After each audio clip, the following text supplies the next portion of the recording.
ਸਾਰੀ ਸੰਗਤ ਨੂੰ ਵਾਹਿਗੁਰੂ ਜੀ ਕਾ ਖਾਲਸਾ, ਵਾਹਿਗੁਰੂ ਜੀ ਕੀ ਫਤਿਹ। ਸ਼੍ਰੀ ਗੁਰੂ ਗ੍ਰੰਥ ਸਾਹਿਬ ਦੇ ਅੰਗ ਨੰਬਰ 299 ਤੇ ਉੱਤੋਂ ਦੂਸਰੀ ਪੰਕਤੀ ਹੈ 6 ਨੰਬਰ ਤੋਂ ਬਾਅਦ।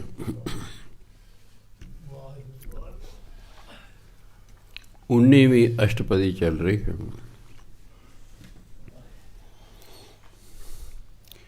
ਗੁਣ ਗਾਵਤ ਤੇਰੀ ਉਤਰਸ ਮੈਲ, ਬਿਨ ਸਜਾਏ ਹਉਮੈ ਬਿਖ ਫੈਲ। ਪਰਮਾਤਮਾ ਦੇ ਗੁਣ ਗਾਉਣ ਨਾਲ ਤੇਰੇ ਮਨ ਨੂੰ ਜਿਹੜੇ ਕਾਮ, ਕ੍ਰੋਧ, ਲੋਭ, ਮੋਹ, ਹੰਕਾਰ ਦੀ ਮੈਲ ਲੱਗ ਗਈ ਨਾ, ਉਤਰਸ ਉਹ ਉਤਰ ਜਾਏਗੀ। ਬਿਨ ਸਜਾਏ ਹਉਮੈ ਬਿਖ ਫੈਲ। ਬਿਖ ਜ਼ਹਿਰ ਨੂੰ ਕਹਿੰਦੇ। ਤੇਰੇ ਅੰਦਰ ਜੋ ਹਉਮੈ ਦੀ ਜ਼ਹਿਰ ਹੈ ਨਾ, ਉਹ ਵੀ ਖਤਮ ਹੋ ਜਾਏਗਾ। ਤੂੰ ਪਰਮਾਤਮਾ ਦੇ ਗੁਣ ਗਾ, ਤਾਂ ਤੇਰਾ ਮਨ ਨਿਰਮਲ ਹੋਏਗਾ। ਹੋਹੇ ਅਚਿੰਤ ਬਸੈ ਸੁਖ ਨਾਲ। ਇਹਨੂੰ ਬਸੈ ਪੜ੍ਹਨਾ ਕਿਉਂਕਿ ਕਿਸੇ ਨੂੰ ਕਿਹਾ ਜਾ ਰਿਹਾ ਹੈ। ਜਦੋਂ ਸ਼ਬਦ ਵਿੱਚ ਮੈਂ ਜਾਂ ਤੂੰ ਦੀ ਭਾਵਨਾ ਹੋਵੇ, ਫਿਰ ਜਿਹੜੀ ਕਿਰਿਆ ਹੈ ਉਹ ਨਕਰਾ ਹੀ ਬੋਲੀ ਜਾਂਦੀ। ਬਸੈ ਨੂੰ ਪੜ੍ਹਨਾ ਬਸੈ। ਹੋਹੇ ਅਚਿੰਤ ਬਸੈ ਸੁਖ ਨਾਲ, ਸਾਸ ਗਰਾਸ ਹਰ ਨਾਮ ਸੰਭਾਲ। ਸਾਸ ਗਰਾਸ, ਸਾਹ ਲੈਂਦੇ ਸਮੇਂ ਵੀ ਅਤੇ ਸਾਹ ਬਾਹਰ ਕੱਢਦੇ ਸਮੇਂ ਵੀ, ਭਾਵ ਹਰ ਵਕਤ। ਹਰ ਵਕਤ ਪਰਮਾਤਮਾ ਦਾ ਨਾਮ ਜਪ। ਫਿਰ ਕੀ ਹੋਏਗਾ? ਹੋਹੇ ਅਚਿੰਤ, ਤੂੰ ਨਿਸ਼ਚਿੰਤ ਹੋ ਜਾਏਗਾ। ਬਸੈ ਸੁਖ ਨਾਲ, ਅਤੇ ਸੁਖੀ ਸੁਖੀ ਵਸੇਗਾ। ਕਰਨਾ ਕੀ ਹੈ? ਨਾਮ ਜਪਣਾ। ਨਾਮ ਜਪਣ ਨਾਲ ਤੇਰੇ ਅੰਦਰ ਜਿੰਨੀ ਵੀ ਮੈਲ ਲੱਗੀ ਮਨ ਨੂੰ ਬੁਰਾਈਆਂ ਦੀ, ਉਹ ਰਹਿ ਜਾਏਗੀ।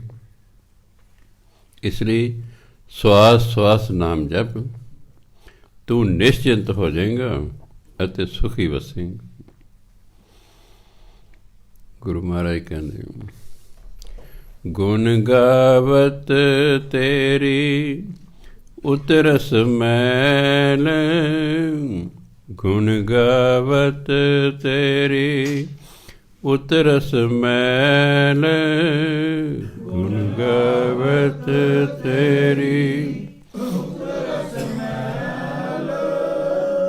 ਗੁਣ ਗਾਵਤ ਤੇਰੀ ਉਤਰਸ ਮੈਲ।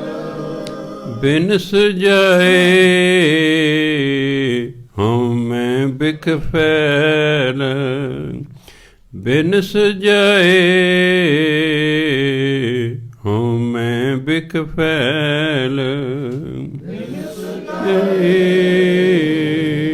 ਹਉਮੈ ਬਿਖ ਫੈਲ। ਬਿਨ ਸਜਾਏ ਹਉਮੈ ਬਿਖ ਫੈਲ। ਹੋਹੇ ਅਚਿੰਤ ਬਸੈ ਸੁਖ ਨਾਲ। ਹੋਹੇ ਅਚਿੰਤ ਬਸੈ ਸੁਖ ਨਾਲ। ਹੋਹੇ ਅਚਿੰਤ ਬਸੈ ਸੁਖ ਨਾਲ। ਹੋਹੇ ਅਚਿੰਤ ਬਸੈ ਸੁਖ ਨਾਲ।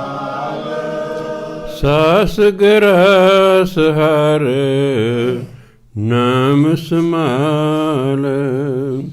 ਸਾਸ ਗਰਾਸ ਹਰ ਨਾਮ ਸੰਭਾਲ।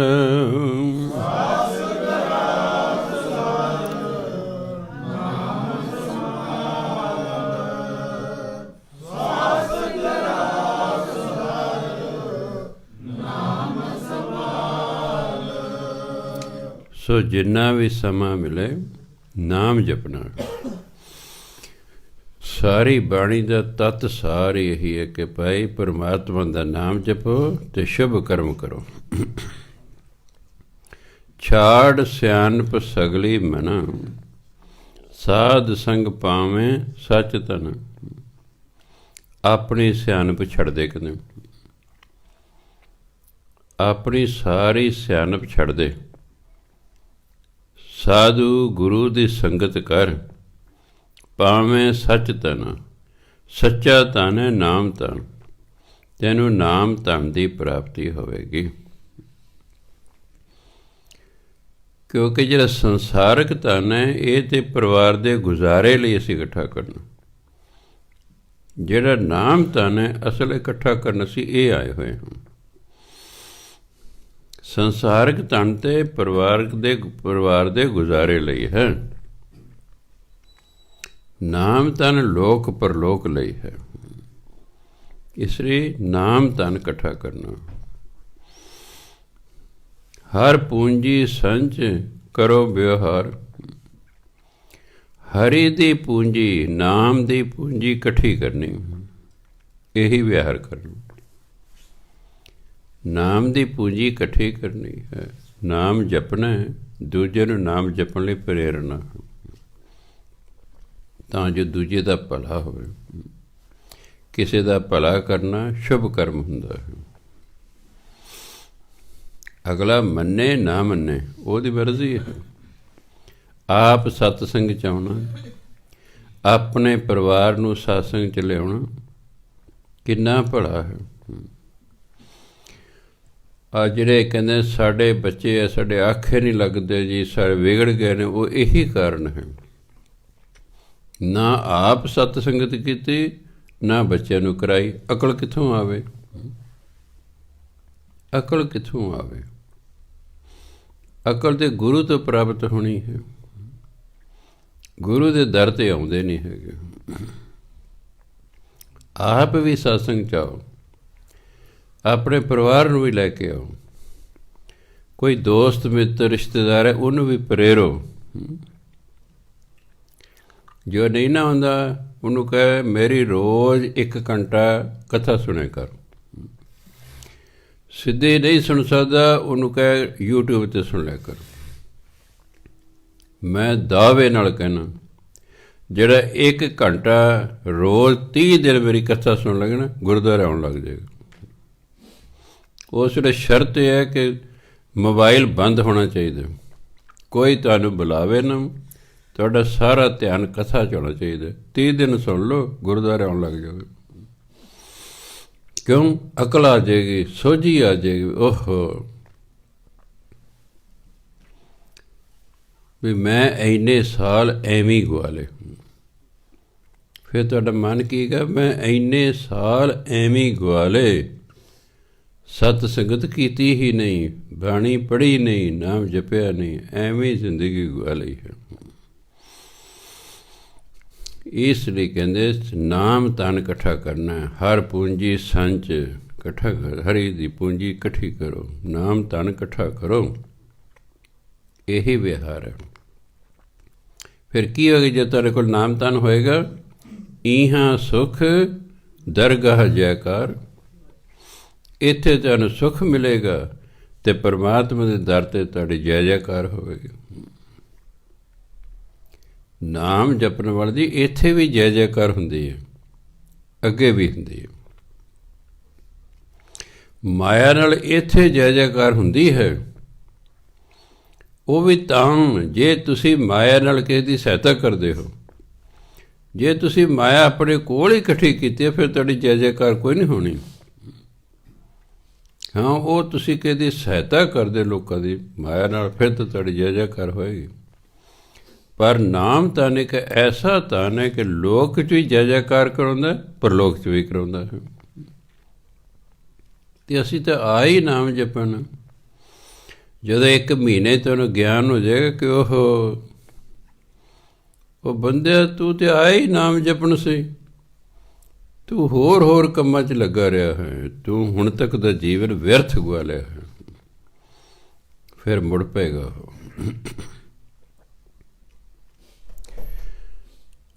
ਸਰਬ ਨਿਰੰਤਰ ਏਕੋ ਦੇਖ। ਸਾਰਿਆਂ ਦੇ ਵਿੱਚ ਪਰਮਾਤਮਾ ਨੂੰ ਦੇਖੋ ਕਿ ਪਰਮਾਤਮਾ ਸਾਰਿਆਂ ਦੇ ਵਿੱਚ ਵਸਦਾ ਹੈ। ਅਤੇ ਲਗਾਤਾਰ ਹੈ, ਨਿਰੰਤਰ ਹੈ। ਕਹੋ ਨਾਨਕ ਜਾ ਕੇ ਮਸਤਕ ਲੇਖ। ਪਰ ਇਸ ਤਰ੍ਹਾਂ ਕਰੇਗਾ ਕੌਣ? ਜਿਹਦੇ ਮੱਥੇ ਤੇ ਲੇਖ ਲਿਖਿਆ ਹੋਇਆ ਹੈ। ਜਿਹਦੇ ਮੱਥੇ ਤੇ ਲੇਖ ਲਿਖਿਆ ਨਾ, ਉਹੀ ਆ ਕੁਛ ਕਰੇਗਾ। ਹੁਣ ਤੁਹਾਨੂੰ ਨਹੀਂ ਪਤਾ ਕਿ ਜਿਹਨੂੰ ਤੁਸੀਂ ਕਹਿ ਰਹੇ ਹੋ ਉਹਦੇ ਮੱਥੇ ਤੇ ਲੇਖ ਲਿਖਿਆ ਕਿ ਨਹੀਂ। ਜੇ ਤਾਂ ਉਹਦੇ ਮੱਥੇ ਤੇ ਲੇਖ ਲਿਖਿਆ, ਤੁਹਾਡੀ ਗੱਲ ਮੰਨ ਲਏਗਾ। 2-4 ਵਾਰੀ ਕਹੋਗੇ, ਮੰਨ ਲਏਗਾ, ਤੁਹਾਡੇ ਨਾਲ ਸਤਸੰਗ 'ਚ ਆ ਜਾਏਗਾ। ਜਦੋਂ ਆ ਜਾਏਗਾ, ਬਸ ਫਿਰ ਆਈ ਹੀ ਜਾਏਗਾ। ਅਤੇ ਜਿਹਦੇ ਨਹੀਂ ਲੇਖ ਲਿਖੇ, ਉਹਨੂੰ ਫਿਰ ਜਿੰਨਾ ਮਰਜ਼ੀ ਕਹੀ ਜਾਓ। ਇੱਕ ਬੰਦੇ ਨੇ ਆਪਣੇ ਰਿਸ਼ਤੇਦਾਰ ਨੂੰ ਸਹਿ ਸੁਭਾ ਕੇ ਰੋਟੀ ਖਾ ਰਹੇ ਸੀ। ਕਹਿੰਦਾ ਵੀ ਤੁਸੀਂ ਬਹੁਤ ਜੀਵਨ ਬਤੀਤ ਕਰ ਲਿਆ, ਬੜੀ ਪੀ ਲਈ, ਹੁਣ ਅੰਮ੍ਰਿਤ ਛਕ ਲਓ। ਉਹ ਬੈਠਾ ਖੜਾ ਹੋ ਗਿਆ, ਲਾਲ ਅੱਖਾਂ ਕੱਢਣੇ। ਕਹਿੰਦਾ ਅੱਜ ਮੈਨੂੰ ਕਹਿ ਖਬਰਦਾਰ, ਅੱਗੇ ਤੋਂ ਮੈਨੂੰ ਕਿਹਾ, ਜੇ ਕਿਹਾ ਮੇਰੇ ਘਰ ਨਾ ਵੜੀ। ਹੈ ਹੀ ਨਹੀਂ ਨਾ ਲੇਖ, ਨਹੀਂ ਤਾਂ ਸਹਿ ਸੁਭਾ ਟਾਲ ਦਿੰਦਾ, ਭਾਈ ਅਜੇ ਨਹੀਂ ਮੈਂ ਛਕਦਾ ਭਾਈ, ਜਦੋਂ ਗੁਰੂ ਮਹਾਰਾਜ ਦਾ ਹੁਕਮ ਹੈ ਛਕ ਲਾਂਗੇ, ਨਿਬੜ ਜਾਂਦਾ ਕੰਮ। ਉਹ ਤਾਂ ਖੜਾ ਕਹਿੰਦਾ ਅਤੇ ਲਾਲ ਅੱਖਾਂ ਕੱਢ ਕੇ ਕਹਿੰਦਾ ਜੇ ਤਾਂ ਮੇਰੇ ਘਰ ਆਉਣਾ, ਮੁੜ ਕੇ ਨਾ ਮੈਨੂੰ ਕਹੀਂ, ਨਹੀਂ ਤਾਂ ਤੂੰ ਆਪਣੇ ਘਰ, ਮੈਂ ਆਪਣੇ ਘਰ ਨੂੰ। ਤੁਹਾਡੀ ਗੱਲ ਨੂੰ ਵੀ ਉਹੀ ਸੁਣੇਗਾ ਜਿਹਦੇ ਮੱਥੇ 'ਤੇ ਲੇਖ ਲਿਖੇ ਹੋਏ ਨੇ। ਫਿਰ ਜਦ ਤੁਸੀਂ ਕਹੋਗੇ, ਉਹ ਆਵੇਗਾ, ਉਹਦੇ ਫਿਰ ਲੇਖ ਹੌਲੀ ਹੌਲੀ ਜਾਗ ਪੈਣਗੇ, ਭਾਗ ਜਾਗ ਪੈਣਗੇ ਉਹਦੇ। ਬਈ ਇੱਕ ਵਾਰੀ ਭਾਗ ਜਾਗ ਪਏ, ਬਸ ਫਿਰ ਗੱਲ ਬਣ ਜਾਏ ਕਿਸੇ ਦਿਨ। ਏਕੋ ਜਪ ਏਕੋ ਸਾਲਾ ਹੈ। ਇੱਕ ਪਰਮਾਤਮਾ ਦੀ ਜਾਪ ਕਰ, ਇੱਕ ਪਰਮਾਤਮਾ ਦੀ ਹੀ ਸਿਫਤ ਸਲਾਹ ਕਰ। ਏਕ ਸਿਮਰ ਏਕੋ ਮਨ ਆਹੇ, ਆਹੇ ਉਹਦੇ ਇੱਛਾ ਕਰਨ। ਪਰਮਾਤਮਾ ਦੀ ਹੀ ਮਨ 'ਚ ਇੱਛਾ ਕਰ, ਕਿ ਉਸ ਪਰਮਾਤਮਾ ਦਾ ਹੀ ਸਿਮਰਨ ਕਰ। ਏਕਸ ਕੇ ਗੁਣ ਗਾਓ ਅਨੰਤ। ਉਹ ਪਰਮਾਤਮਾ ਜੋ ਅਨੰਤ ਹੈ, ਅਨੰਤ ਅਤੇ ਬੇਅੰਤ ਇੱਕੋ ਹੀ ਅਰਥ ਹੈ। ਅਨੰਤ 2 ਸ਼ਬਦਾਂ ਤੋਂ ਬਣਿਆ, ਅਨ ਅੰਤ, ਜਿਹਦਾ ਅੰਤ ਹੀ ਕੋਈ ਨਹੀਂ। ਅਤੇ ਬੇਅੰਤ ਦਾ ਵੀ ਅਰਥ ਇਹੀ ਹੈ। ਬੇਅੰਤ ਫਾਰਸੀ ਦਾ ਸ਼ਬਦ ਹੈ, ਅਨੰਤ ਹਿੰਦੀ ਪੰਜਾਬੀ ਦਾ ਸ਼ਬਦ ਹੈ। ਬੇ ਮੈਨੇ ਬਿਨਾ, ਅੰਤ ਤੋਂ ਬਿਨਾ, ਭਾਵ ਅਨੰਤ। ਪਰਮਾਤਮਾ ਅਨੰਤ ਹੈ, ਉਸ ਇੱਕ ਦੇ ਹੀ ਗੁਣ ਗਾਓ। ਮਨ ਤਨ ਜਾਪ ਏਕ ਭਗਵੰਤ। ਮਨ ਵਿੱਚ ਵੀ ਅਤੇ ਤਨ ਕਰਕੇ ਵੀ ਉਸ ਇੱਕ ਪਰਮਾਤਮਾ ਦਾ ਨਾਮ ਹੀ ਜਪੋ। ਮਨ ਕਰਕੇ, ਤਨ ਕਰਕੇ ਪਰਮਾਤਮਾ ਦਾ ਨਾਮ ਜਪੋ। ਏਕੋ ਏਕ ਏਕ ਹਰ ਆਪ। ਪਰਮਾਤਮਾ ਆਪ ਹੀ ਸਭ ਕੁਛ ਹੈ। ਉਹ ਇੱਕ ਪਰਮਾਤਮਾ ਹੀ ਸਭ ਕੁਛ ਹੈ। ਪੂਰਨ ਪੂਰ ਰਹਿਓ ਪ੍ਰਭ ਵਿਆਪ। ਪਰਮਾਤਮਾ ਸਭ ਦੇ ਵਿੱਚ ਵਸਦਾ ਹੈ। ਕੋਈ ਐਸੀ ਥਾਂ ਨਹੀਂ ਜਿੱਥੇ ਪਰਮਾਤਮਾ ਨਹੀਂ ਵਸਦਾ। ਅਨਕ ਵਿਸਥਾਰ ਏਕ ਤੇ ਪਏ। ਇੱਕ ਪਰਮਾਤਮਾ ਦੇ ਅਨੇਕਾਂ ਤਰੀਕਿਆਂ ਦਾ ਪਸਾਰਾ ਹੋਇਆ ਹੈ। ਇਹ ਸਾਰਾ ਪਸਾਰਾ ਉਸ ਇੱਕ ਪਰਮਾਤਮਾ ਤੋਂ ਹੀ ਹੋਇਆ ਹੈ। ਏਕ ਅਰਾਧ ਪ੍ਰਾਸ਼ਿਤ ਗਏ। ਪ੍ਰਾਸ਼ਿਤ ਹੁੰਦਾ ਪਾਪ। ਇੱਕ ਪਰਮਾਤਮਾ ਦੀ ਅਰਾਧਨਾ ਕਰਨ ਨਾਲ ਪਾਪਾਂ ਦਾ ਨਾਸ਼ ਹੋ ਜਾਂਦਾ। ਜਿਹੜੇ ਸਾਡੇ ਜ਼ਿੰਦਗੀ ਦੁੱਖ ਆ ਰਹੇ ਨੇ, ਇਹ ਸਾਡੇ ਪਿਛਲੇ ਕਰਮਾਂ ਦੇ ਪਾਪ ਕੀਤੇ ਹੋਏ ਨੇ। ਇਹ ਪਾਪਾਂ ਦਾ ਫਲ ਹੈ। ਜਿਹੜੇ ਸੁੱਖ ਆ ਰਹੇ ਨੇ, ਇਹ ਪੁੰਨਾਂ ਦਾ ਫਲ ਹੈ। ਪੁੰਨ ਦਾ ਨਤੀਜਾ ਸੁੱਖ ਹੁੰਦਾ ਹੈ, ਪਾਪ ਦਾ ਨਤੀਜਾ ਦੁੱਖ ਹੁੰਦਾ। ਚੋਰੀਆਂ ਕੀਤੀਆਂ, ਡਾਕੇ ਮਾਰੇ, ਲੁੱਟਾਂ ਖੋਹਾਂ ਕੀਤੀਆਂ, ਮਿਲਾਵਟਾਂ ਕਰੀਆਂ, ਧੋਖਾਧੜੀ ਕਰੀ, ਕਿਤੇ ਮਕਾਨ ਦੱਬ ਲਿਆ, ਕਿਤੇ ਪਲਾਟ ਦੱਬ ਲਿਆ, ਰਿਸ਼ਵਤਾਂ ਲਈਆਂ। ਹੁਣ ਗਰੀਬੀ ਮਿਲੇਗੀ, ਫਿਰੀ ਜਾਂ ਧੱਕੇ ਖਾਂਦਾ। ਜਿਸ ਕੰਮ ਨੂੰ ਹੱਥ ਪੈ ਕੇ ਕਾਮਯਾਬੀ ਨਹੀਂ ਹੋਏਗਾ। ਦੁਕਾਨਦਾਰੀ ਕਰੇਗਾ, ਫੇਲ ਹੋ ਜਾਏਗਾ। ਕੋਈ ਹੋਰ ਕੰਮ ਕਰੇਗਾ, ਫੇਲ ਹੋ ਜਾਏਗਾ। ਕਿਉਂ? ਪਾਪ ਕਰਮ ਕੀਤੇ ਨੇ। ਫਿਰ ਉਹ ਦੁੱਖ ਰੂਪ ਹੋ ਜਾਂਦੇ ਨੇ। ਹੁਣ ਉਸ ਪਾਪ ਕਰਮਾਂ ਨੂੰ ਨਾਸ਼ ਕਰਨ ਦਾ ਕੀ ਢੰਗ ਹੈ? ਕਹਿੰਦੇ ਏਕ ਅਰਾਧ ਪ੍ਰਾਸ਼ਤ ਗਏ। ਇੱਕ ਪਰਮਾਤਮਾ ਦੀ ਅਰਾਧਨਾ ਕਰਨ ਨਾਲ ਪਾਪਾਂ ਦਾ ਨਾਸ਼ ਹੋ ਜਾਂਦਾ। ਪਾਪ ਹੀ ਖਤਮ ਹੋ ਗਿਆ, ਦੀ ਸਜ਼ਾ ਆਪੇ ਹੀ ਖਤਮ ਹੋ ਗਈ। ਜੇ ਕਰਮ ਖੜਾ ਤੇ ਸਜ਼ਾ ਖੜੀ ਹੈ। ਕਰਮ ਖਤਮ ਹੋ ਗਿਆ, ਸਜ਼ਾ ਖਤਮ ਹੋ ਗਈ ਹੈ। ਮਨ ਤਨ ਅੰਤਰ ਏਕ ਪਰਬ੍ਰਤ।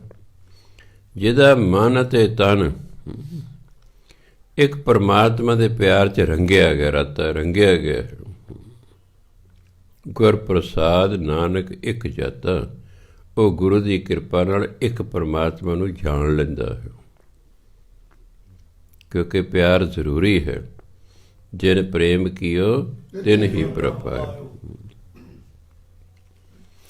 ਲਗਾਤਾਰ ਸਤਸੰਗ ਕਰਦਿਆਂ ਹੋਏ, ਪਰਮਾਤਮਾ ਦੀ ਸਿਫਤ ਸਲਾਹ ਸੁਣਦਿਆਂ ਹੋਏ, ਨਾਮ ਜਪਦਿਆਂ, ਬਾਣੀ ਪੜ੍ਹਦਿਆਂ ਹੌਲੀ ਹੌਲੀ ਪਰਮਾਤਮਾ ਨੂੰ ਪਿਆਰ ਪੈਣਾ ਸ਼ੁਰੂ ਹੋ ਜਾਂਦਾ। ਪਹਿਲਾਂ ਬਾਣੀ ਚੰਗੀ ਨਹੀਂ ਲੱਗਦੀ, ਫਿਰ ਹੌਲੀ ਹੌਲੀ ਚੰਗੀ ਲੱਗਣ ਲੱਗ ਜਾਂਦੀ ਹੈ। ਪਹਿਲਾਂ ਨਾਮ ਰੁੱਖਾ ਲੱਗਦਾ, ਨੀਂਦ ਆਉਂਦੀ ਹੈ, ਵਾਸੀਆਂ ਆਉਂਦੀਆਂ, ਫਿਰ ਇਸ 'ਚ ਰਸ ਆਉਣ ਲੱਗ ਜਾਂਦਾ। ਇਸ ਤਰ੍ਹਾਂ ਪਰਮਾਤਮਾ ਨਾਲ ਪਿਆਰ ਪੈ ਜਾਂਦਾ।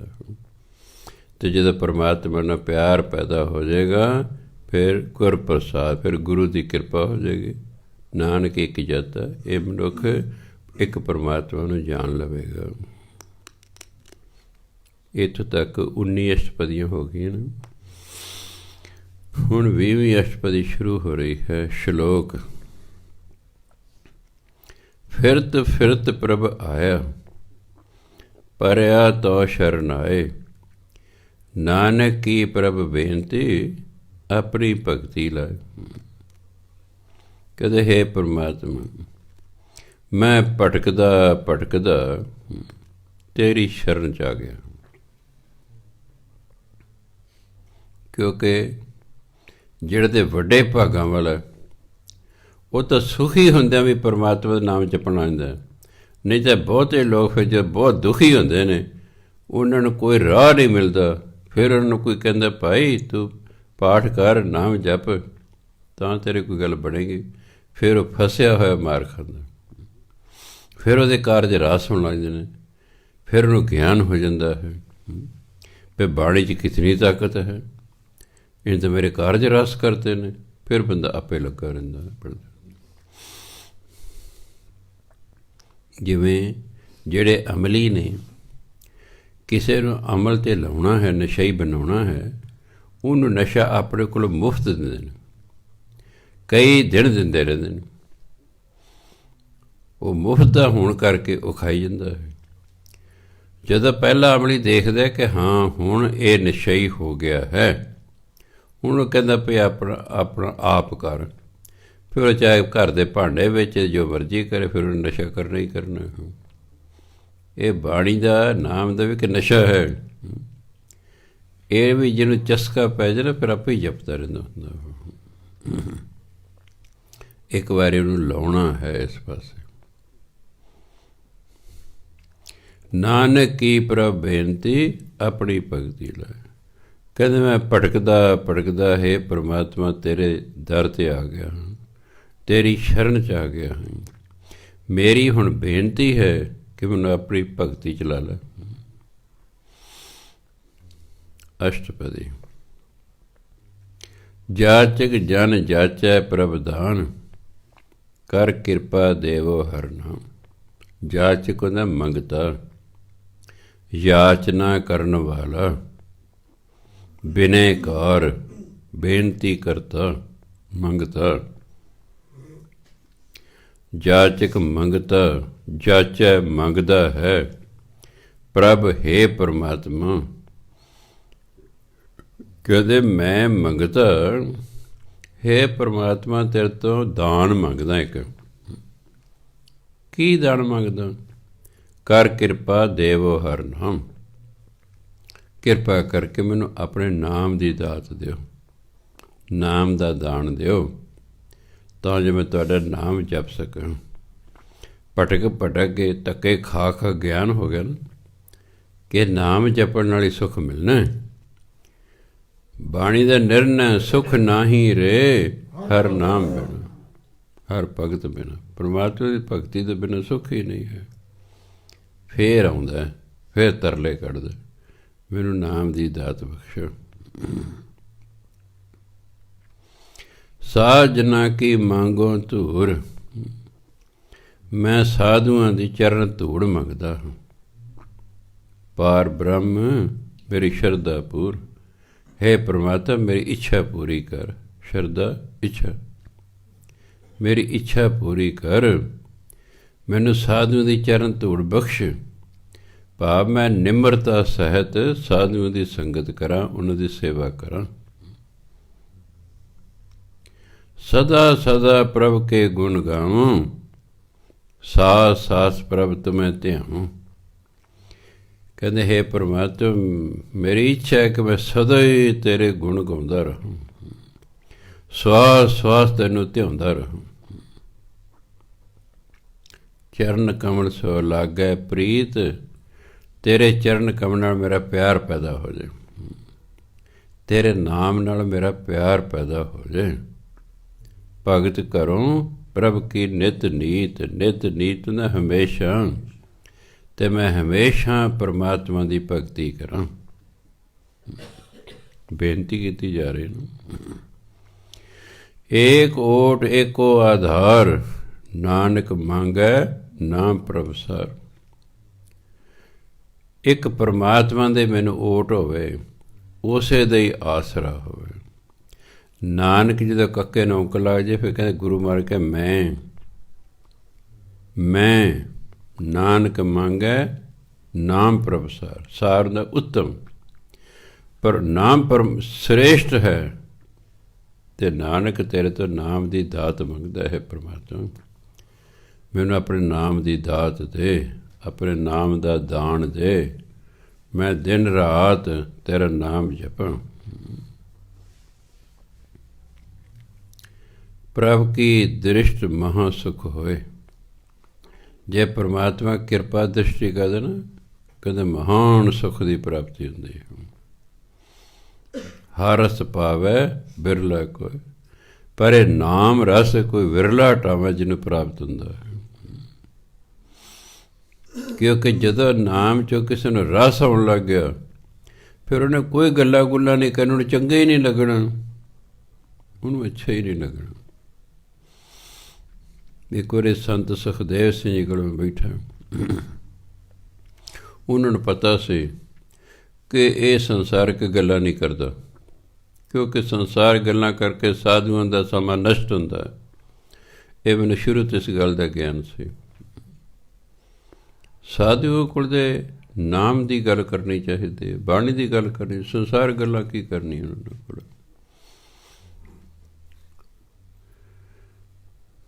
ਮੈਂ ਕਿਹਾ ਜੀ,